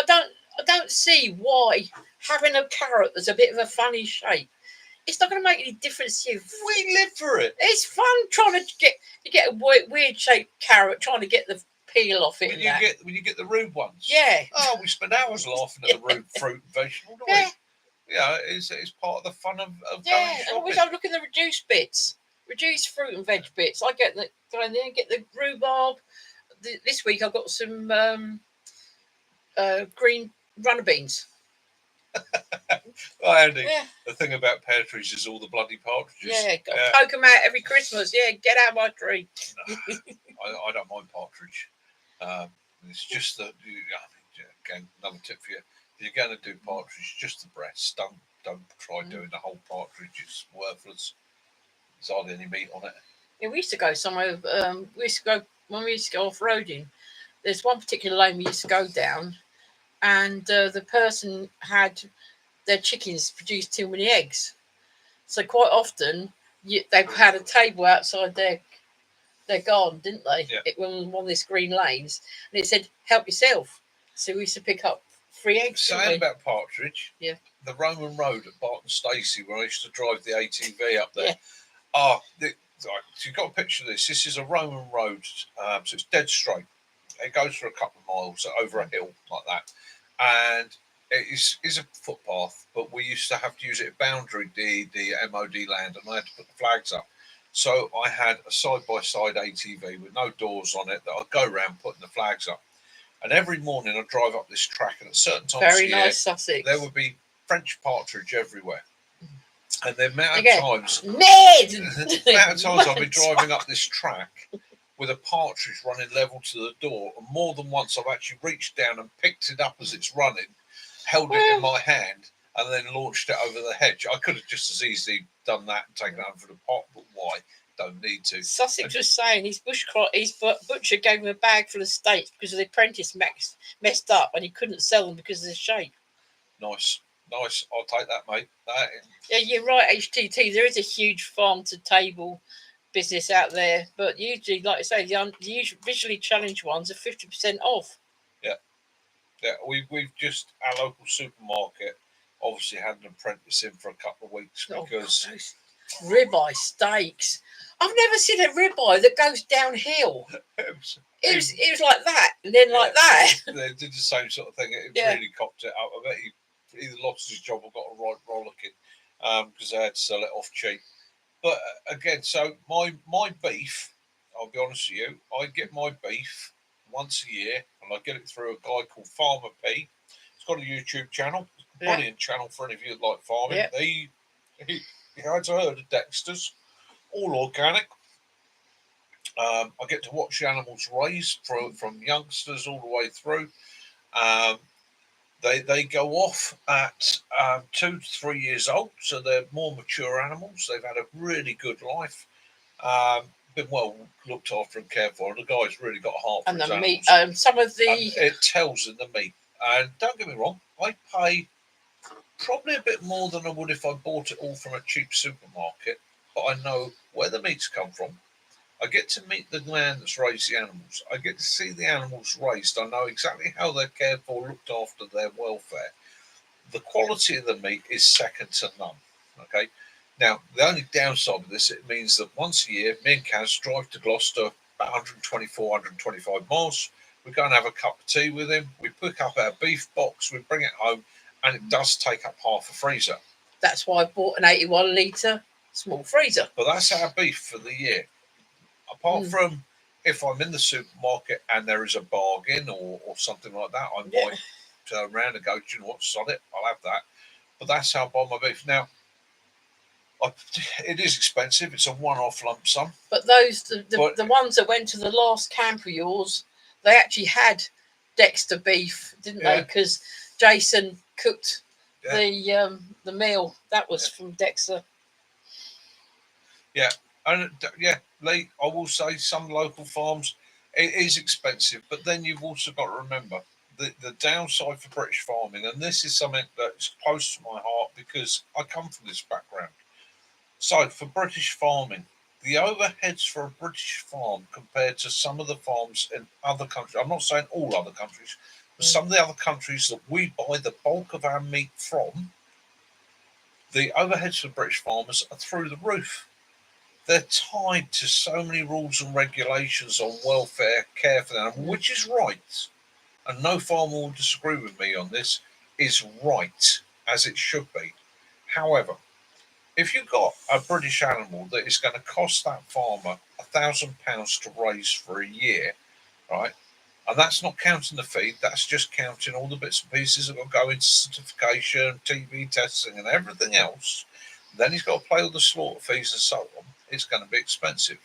If you've got cattle from Argentina, from Africa and so on, where they have no welfare rules and regulations, where the animals can be fed almost anything, where they can be given antibiotics willy-nilly, growth hormones and so on, there's nobody to check on it, and they have no overheads. So at the end of the day, which one are you going to rather have? I mean, I think our box was I think it's about £130. And in that, we had a huge joint. We've got beef skirt with casserole beef. We had various different steaks. I had 5 fairly nice sized bags of mince, as well as everything else. And we've had it for months, and we've still got quite a bit still in the freezer. Yeah. But Jeremy Clarkson has definitely done a lot for British farming. Right. Whether you love him or hate him, the thing he has done is shown the plight for British farming. Unfortunately, British farming has been hammered by successive governments from the early 70s onwards, whether it was the sellout to the EU, the ending of the Milk Marketing Board and so on. It's become harder and harder and harder for the small farmer to survive, and more and more rules, regulations. Jess, lovey. When I look at the paperwork that relatives of mine have to do just to take an animal to slaughter, it's absolutely ridiculous. So, and I'm not saying that you can't get good quality cheap beef. Okay, I'm sure there are producers in some of these countries that do their damnedest, but the poor British farmer can't compete. Ugandan, blimey. Yeah. Kitten was saying when he worked offshore, the catering company sourced their beef from Uganda. Yeah. Mad, isn't it? And you just can't compete with it because it's it was held to a higher standard. And that will cost. In March, I've got half a lamb coming. Yeah. It's... You know, and I'm not saying every British farmer is the best thing in the world. I'm not saying that at all. And I know some British farmers can take the mickey, but you're going to find that in every walk of society. But on the whole, coming from that background, seeing how difficult it is from day. I mean, Farmer Pete, this guy owns a tree surgery business alongside running his farm, which is a generational farm. So this is something that has been in the family for generations, and he's fighting to keep. And as he says himself, even with a herd of 80 cattle, he could not afford to run the farm if he didn't have a secondary business to help him support it. That's a shame, really. Alaska, what the ruling is, you can hunt, but you got to get permission from the person who's the landowner, and you've also got a license to get as well, haven't you? So in the UK, so Highway Alaska in the UK, so we do, unbeknown to some people, we do actually have firearms in the UK. Night, John. And you can hunt. So to have a centre-fired rifle, you require a firearms license, which is a bit of a hoop to jump through. Shotguns, fraction easier, or was. It's all changing now, but they're all coming under the same certification. And you can hunt. You can hunt deer. I've been a deer manager myself. Rabbit. You can hunt rabbit. You can hunt in fact, you can hunt any fur and feather, literally, as long as it's not on a protected list. And you can have that for your own consumption. If you're then going to put it into the food chain, i.e. you're passing it on, selling it or otherwise, you are required to do game handling licenses, which are covering things like butchery, storage, welfare of the meat and so on, which I'm all for. It's a case of making sure that what you're getting is safe to have and is stored, looked after, cared for. Cujo. I would dearly love to live somewhere like Alaska, where moose. I understand that your laws are there, your protection of your wildlife, the same as here in the UK. Seasons, numbers, what you can take, what you can't take there. You have a more practical approach to it, in the fact that most of the population understand that what's being shot is not for fun, it's for a management and a protein source. In the UK, we have a very big anti-group that don't want to see anything harmed without, as I've had it, I've been called a murderer in the past. Yeah, just go out and murder things. No, I don't. They like you hunting. They're not even trapping rabbits, do they? No, I've been known to sob over the carcass of a deer that I've taken because I've watched that animal grow. I've watched it come to adulthood. I've watched it in the herd, but I know now it's time for him to come out the herd. It's part of the management process. But his meat is going to go to the table. It is going to go through a system. It's good management in my mind. It's how we got where we are today. So I am pro hunting. but I'm pro responsible hunting. If you want me to put it that way, I think people should be responsible about it. Yeah. If you're going to kill it, you got to eat it. That's my ruling, quite simply. Sussex said he's come home from the pub with a few heifers after a drunken night. You've been on a moose hunt. That's what that was all about. You've been out moose hunting. Yeah. I know one or two young servicemen in Aldershot that used to go out on a Friday night, and the last thing they said on the way out is, "I've taken the moose gun with me." Yeah, I think Lee, you've sort of noticed as you get older, the sort of you feel a bit more. You take the meat, but you're not. I don't say you were glad to do it when you were younger, but I think it hits you more when you're older. That when you take something, you've got to kill something. As you get older and you think more about it, you realise you are taking a life. Okay. If it's for a purpose, we can't stand it when people kill things just for the hell of it, just because they can. We've got a lot of it around here at the moment with youngsters and that with catapults and crossbows killing wildfowl, geese, swans, ducks, just for the sake of just for the hell of it. And my father, definitely. My father was very pragmatic about it, and even from a small boy, I was taught that, you know, if you're going to take something, you take it as humanely as possible with respect. And if you're ever killing something for the fun of killing it, i.e., you're getting pleasure out of that animal's death, then you need to go see a psychiatrist. Don't get me wrong, there is a great deal of satisfaction in a really good, clean, if you stalked it, shot at the end of a stalk, where you know you've taken that animal, you've targeted it, you've stalked it, it's clean, there's no suffering, you've done what you've got to do, then there is a satisfaction with it. But there is also with it, always comes for me personally, a small sense of sorrow. Yeah, I've tended to. I know this sounds soppy. Some people aren't going to get it, but in all honesty, more often than not, I've always put my hand on the animal and thanked it for its sacrifice. And I normally just ask that its spirit move on to a better world. There's a lot of indigenous peoples would have done anyway, isn't it? Yeah. And I think we've gone away from it a bit. And I think it's knowing where your food comes from, isn't it? It's, you know. Oh, HTT is cooking up a big local pork loin. Oh, nice. Yeah, lovely.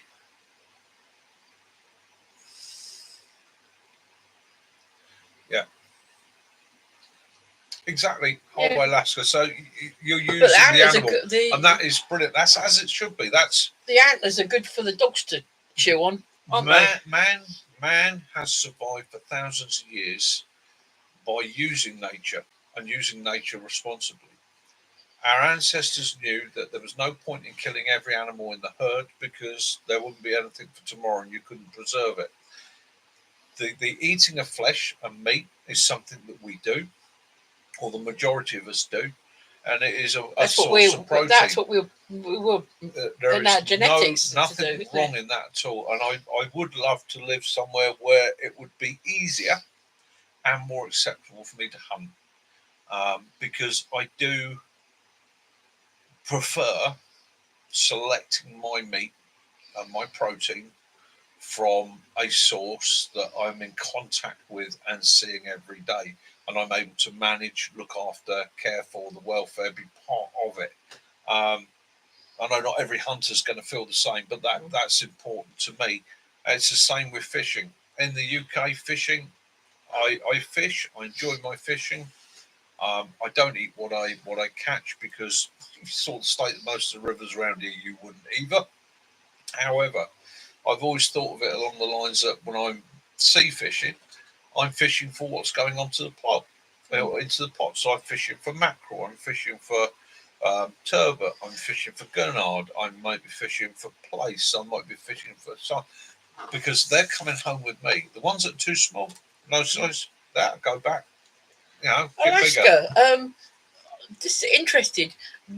Is beaver? Is it quite gamey? Is it like deer meat? Is it like rabbit meat? Is it Bill, eat beaver. Yeah. I'm just wondering because I'm just wondering what we hear it's quite a strong flavour, don't we? Here, yeah, it's quite dark meat. Yeah, yeah. Yes, people. Yes, we have got beavers in this country, but no one's eaten one yet that we know of. No. So out of the things I've eaten in the UK, apart from the usual things like deer, rabbit, venison, pheasant, partridge, pigeon, I've had woodcock. No funny jokes about that. Badger. I've never had fox, although I know somebody that has had fox. So again, a lot of the wildlife, and when people sit there and they go, "Oh, Nick, this is eating badger." Yes, I've eaten badger. It was squirrel is good. A badger that somebody had taken as a roadkill, and it was one they clonked, and they smoked it, using traditional methods. And I've got to say, it wasn't that bad. Yeah. It was a little bit strong, but it wasn't that bad. It could be squirrels. Used. Squirrels. Yeah, we just do a lot of squirrels, do we? Our son, when he did, he was doing a course at agricultural college, and they had to get a pigeon, a duck, and a squirrel. As long as you don't hit a muskland, it tastes as a little game, but like steak. Brilliant. All right, yeah. Yeah, it's a muskland.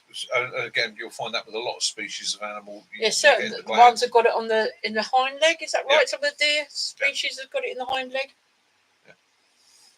So, would I eat roadkill? Yes, I have eaten roadkill. Right, but there are rules. There are rules to roadkill, and these rules are quite simple. Okay, you've got to know that it's fresh. Okay, don't go with the heat method.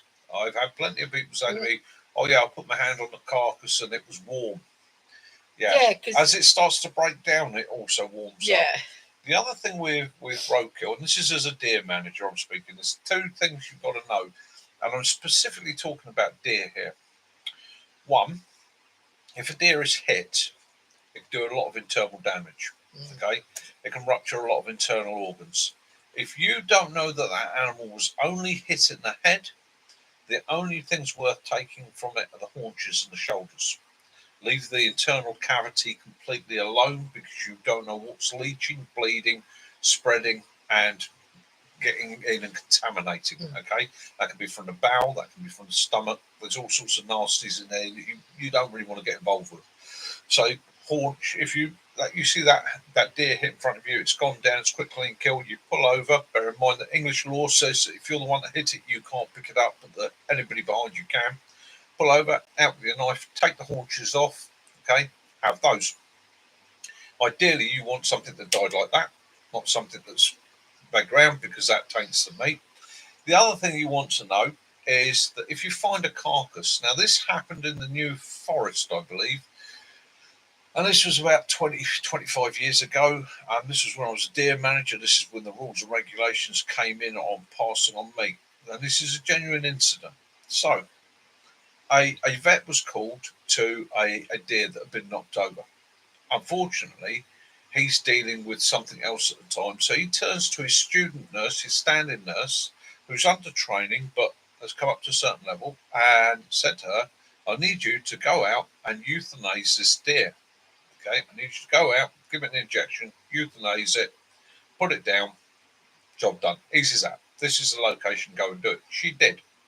She went out and she euthanized it. They euthanize it with the same euthanization, same method that they use on horses, which is a very, very, very, very powerful tranquilizer based on ketamine in a huge dose, right? And the animal goes. Unfortunately, the following day, the same vet's in his office when a chap comes running in holding one of his dogs, right? And the dog is dying. Honks the dog down, don't know what's happened, the other one's already died. Can you save my dog? Bloke's obviously really upset, he's in tears. The vet's trying to analyse it and work out what's gone wrong. So the first thing he said is has the dog eaten anything out of the ordinary? Has he eaten something that's different or new or anything like that? Have they got something out of the garden? And the bloke said no, but I did pick up a roadkill deer last night and I was cleaning it and I gave the dogs the liver. Right? The dog didn't make it. The anaesthetic, or the level of anaesthetic that was given to the deer to euthanize the deer, remains in the liver. Both the dogs had consumed it, and it killed the dogs. Now, that is one of the reasons why I personally wouldn't pick up anything that I didn't see hit, especially in the large species, because you never know. Okay, and they changed the law then, and they said, yes, you can pick it up. Yes, you can have it, but it's at your own risk and it's for your own use. You could not put it into the food chain at all. Prior to that, there was a lot of roadkill ending up in the food chain. People see a deer, pick it up, clean it up, take it to the butchers, take it off to the game dealers or the butchers. I got this deer. They changed the law there to make sure that didn't happen again, because if it got into the human food chain, it would have been just as dangerous to humans as it was to dogs. So again, I'm quite careful when it comes to it. The last time I got a deer that was roadkill, I was on the A31 Hogs back at Guildford, actually in a car with my vegetarian mum. The traffic come to a stop. There was a deer that had been hit and obviously broken its back up further in front of us, and the police had stopped the traffic because it was in the road and didn't want a nasty go on. I've got to explain who I was, euthanized the animal quickly and cleanly. Thought, well, that's not a problem. I can actually use the haunches off of that. They can go into the dog food. Took it to one side of the road, sorted it out there, and it went off to dog food. Now, that was the last time that I did that. I've not had one since, because I've not seen anything hit around me. Plenty of rabbits, plenty of pheasants. As we know, pheasants are all pretty much giving up on life anyhow. Miserable gits will stand at the side of the road and throw themselves in front of you. And again, with a pheasant, if you've got a pheasant, it's been clobbered by a car, best bet, you want a sharp knife, or good fingernail will do it in actual fact. Split the skin from under the neck here, down over the sternum, okay? Push that back with your thumbs, and then use your thumbs to push the breast meat off, and that's all you want is the breast meat. Don't take anything else, it's not worth having. Take the breast meat, it's useful then, it's delicious, okay? So again, it's anything that's taken that level of damage or impact, you want to leave the internal organs alone. There, hope that helps. Hope it's a little bit of advice for you. There was a man on Davidstone Moor, and he used to collect them, didn't he? Yeah. And we watched the program, and we were absolutely horrified because he opened up his Weasels, freezer, stoats. And in his freezer there was badgers, weasels, stoats, birds. You name it, he had it in this freezer, and he just had it all in this freezer. Didn't know how long it didn't matter how long it'd been on the road. He never saw it killed. He just picked it up and brought it home. Sussex, brilliant. Pheasants run towards danger. I once saw one with the Victoria Cross pinned to its feathers. Yeah, I mean, and if you are in a survival situation, so this is where the rules change up a little bit. If you find yourself in a survival situation, remember that protein is essential. Okay, stew it.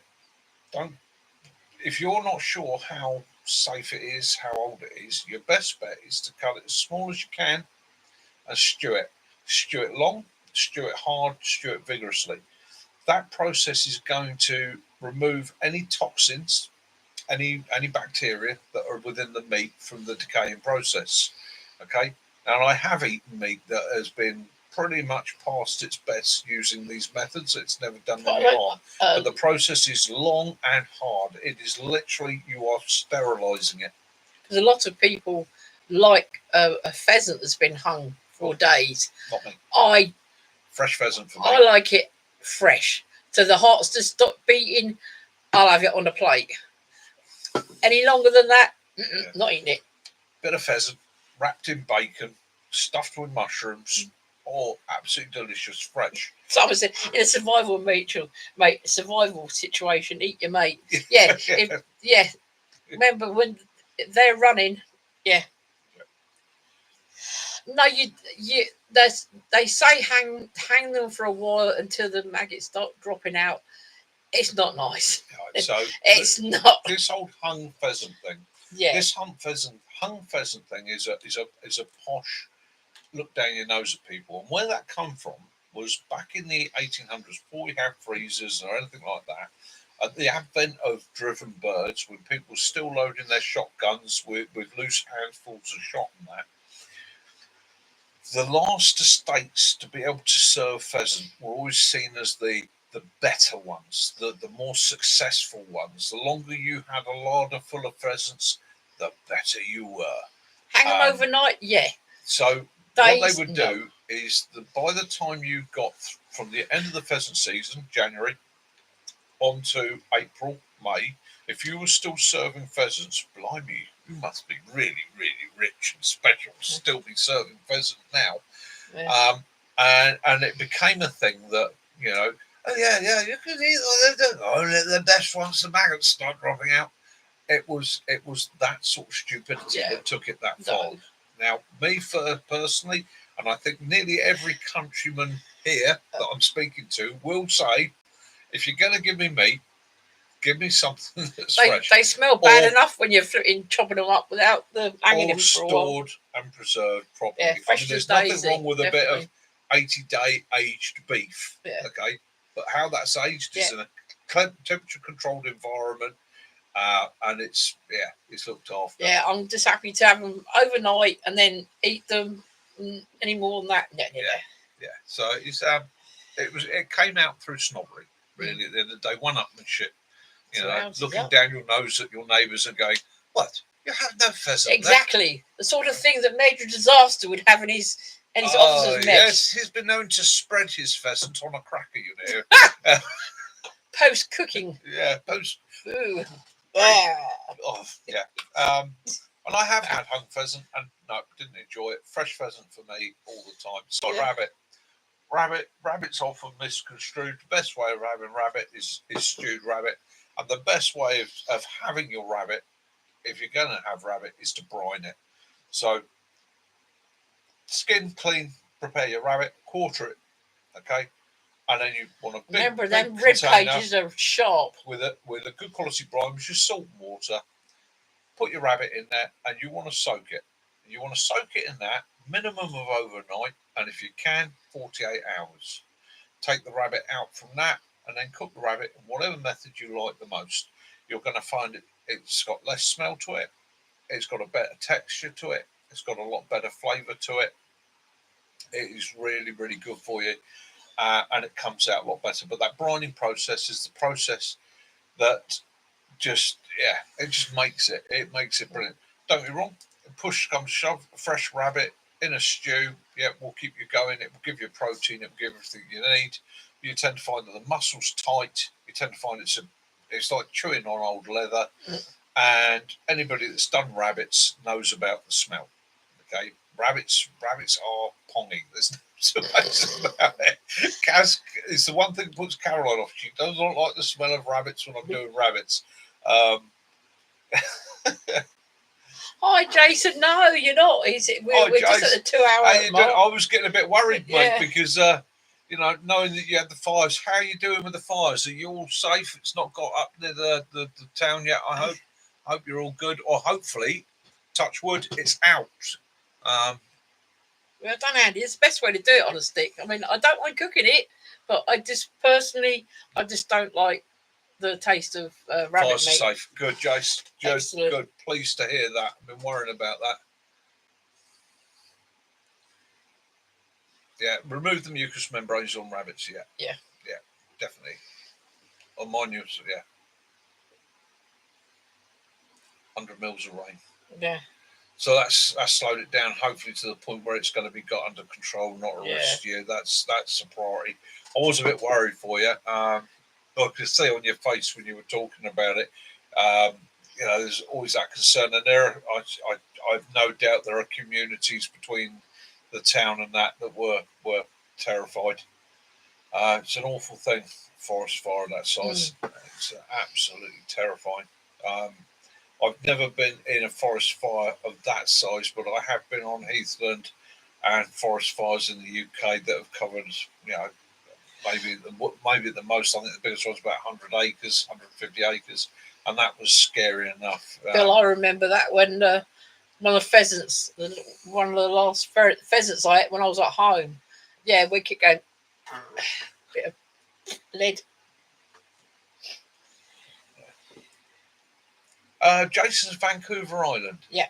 He's up on the west coast there. Yeah. Place I'd love to visit. That's going on my list. I might even see if I can do 2 weeks on this trip. Go and see Dee for a week up in Oregon, and then maybe dive up to Vancouver Island. Yeah. Jace, if I could make it to Vancouver Island, you find me somebody with a reasonable, affordable accommodation up there. Don't mind paying, obviously, but back garden shed to do me. In the UK for the first time. We've got a fire ban down here at the moment, Lee. Surrey Hills and that has a fire ban on. We're not allowed any up where we are. Yeah, we've had some. Blackheath is a place that we used to go when we were younger, and that has been on fire, hasn't it? There's been several in Wales and Scotland and that. Yeah. Raw rabbit eyes are high in electrolytes. That wouldn't surprise me, actually, because the eyes on most animals are priced and have been priced. And usually the first thing that they got a lot of fish eyes, isn't it? Yeah, first thing that corvids will always go for is the eyes. So there's obviously a lot in there. And fish eyes, if you're in a survival situation, that's where you get your water from. Fish eyes, yeah, that's where you're going to find non-salty water. So again, you want to suck the fish eyes and get what water you can out of it. Yeah. Brilliant, Jace. That's fantastic. There you go. That's the plan. The plan is coming together.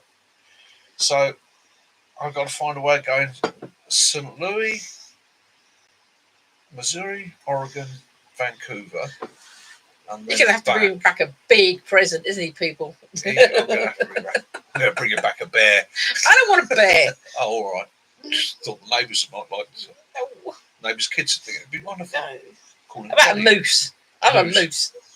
They're huge, aren't they? I didn't realise quite how big Moosey's was until we saw some videos of someone that come out of their house and one was in their bush, wasn't it? Yeah, penguins have fresh water on there. I was like, I didn't know that. There you go. I saw a thing today. They put some divers were diving with beluga whales in their tank, and this one kept going. Kept trying them out. He's biting, yeah. Yeah, we got myxomatosis and rabbits. It's not so much now. A lot of the myxomatosis, the rabbits have started to become immune to it. And don't worry about myxomatosis in rabbits. It does not transfer to human beings. Yes, the rabbit looks awful, but at the end of the day, right, there is nothing wrong with the meat. Yeah. All right. The only thing you'll find with a myxomatosis rabbit is that it's a bit lean. He's a bit skinny because he might not have been getting everything he needs. But at least at the end of the day, you're taking him out of his misery. It's really the majority of them now starting to get immunity, aren't they? Yeah. It's 7 minutes. Yeah, myxomatosis, they're starting to become immune to it. They're seeing more and more rabbits actually surviving it. Yeah, you can eat them. It's just that people don't like to see them and they think, no, I can't eat that. But yeah. The biggest thing you got to watch out for with rabbits is tapeworm, funny enough, in the UK. So basically, one of the things I always do when I'm checking my rabbits is I check the intestines and that, just in case they've got a tape. And the other thing I do is, again, I brine the meat and I cook well. And this is essential. Any game, cook it well. Okay, I can't reiterate it enough. Anything that's lived in the wild has the possibility of picking up many different types of parasites. You want to cook it well. Our ancestors knew this. They learned the lesson that cooking it well killed the parasites off and made sure you didn't get anything nasty. Oh, they're using some new stuff on the bunnies here. It's not great, apparently. Oh, right. I tell you what, anything they use on the rabbit population tends to be horrible. It's a very nasty disease. It was. Really? Yeah.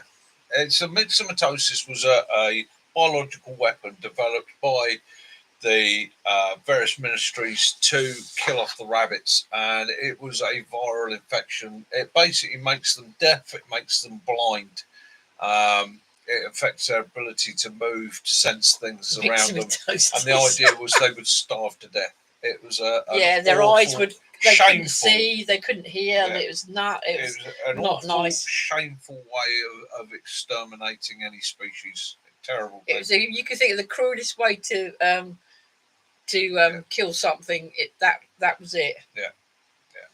Yeah, all snotty, and they got no chance because they didn't know where they were or what they were doing. When I was a boy, it was that rife that you could literally walk around the field and pick them up, which is what we used to do. Just walk around picking them up, breaking their necks. It was putting them out of their misery. Awful disease. Terrible thing, and something that the various officials should be ashamed of. Hare, I think hare tastes better than rabbit. Hare's better, yeah. It is. There's more meat on a hare than there is a rabbit. On it. It's more gamey. The only trouble with hares is they take some cooking because, again, it's a very, very fibrous muscle. It's very strong. Anything with strong fibrous muscles or any muscles used regularly and to a high extent is going to be very, very tough. You used to put it in. Jugged hare, you used to soak it in cider or beer, red wine, beer. Yeah, and you let it for a few days. Jugged hare, as Simon was saying there. So jugged hare was, they'd have a big stone earthenware jug, and you'd have rough cider. So that's pretty much a dry, poor man's cider. It was acidic as hell. It'd be, or if you were posh, it might be wine. Yeah.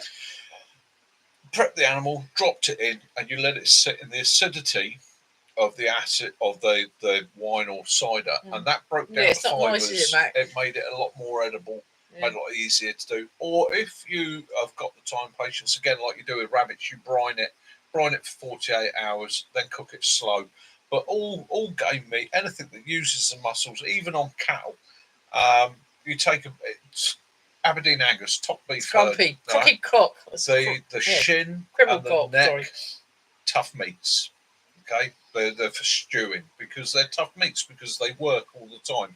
You take things like the ribeye, which is a very delicate cut of meat. Well, that sits between the spine and the rib, and that sits down the back where it doesn't do a lot of work. It's a muscle that doesn't have a lot of effort. It just sits there, grows. So it's a more delicate meat to eat. And that's the way to think of it, especially if you find yourself butchering game for the first time. When you're looking at the animal, those muscles that are used all the time are going to be tougher. Those are things for stews. If you're looking for stuff for like a steak or something, things like the loins, things like the fillets, okay, which run down each side of the spine, they're the muscles that do less work, and therefore they're going to be a lot more delicate, easy to eat, quicker to cook. Right, it's nearly quarter past. It is 2:15. That makes up for shutting down early last week. It's 2.25 hours. 2.25 hours. That makes up for going over last week, guys. I hope you've enjoyed this evening. Thank you for joining us. For those of you that are on your holes, carry on having a great time. My mate Kitten, sticks and that. Yeah, carry on having a great time. Enjoy yourselves. To everybody else, have a fantastic week. Yeah. Enjoy yourselves. Get outside. Have an adventure. Have a great time, wherever you are in this glorious world of ours. You see blue-green algae, stay away from it. Yeah. And more importantly than that, just keep saying to yourself all week, blimey, on Friday, Mickey's 60. How do you make it that far? Yeah. Blimey. He's got a few days to go yet. Yeah. Have a great week, everybody. Have fun. Enjoy yourselves. Thank you for joining us this evening. It was a pleasure as always. We are now going to go and make cheese toasties. Thank you, Wigglesway. That's very nice. Thank you, Andy. Wigglesway, welcome. And again, everybody, Wigglesway is a YouTube channel. Dive over, have a look, show some love, show some support. Subscribe, give them some love, and the rest of it. We know how it works. This channel is everybody's here to support everybody else. Happy birthday, Simon, Andy.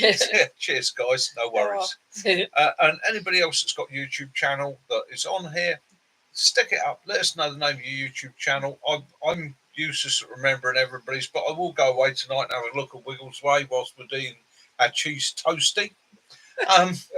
Yeah, Mac, brother, I will speak to you through the week. We'll get together this week, definitely for defos.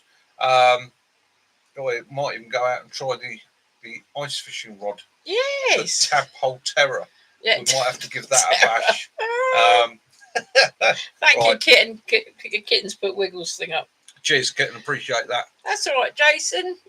Life gets busy. You understand? Jace, not a problem. The main thing for us, we were worrying about you, is everything's okay. That is the most important thing. We're so pleased to know that you're safe, you're okay, and your community as well. And he says, stick a candle in your toasty for your birthday. You give me an idea now, Andy. What are you going to get? Cheers, Andy.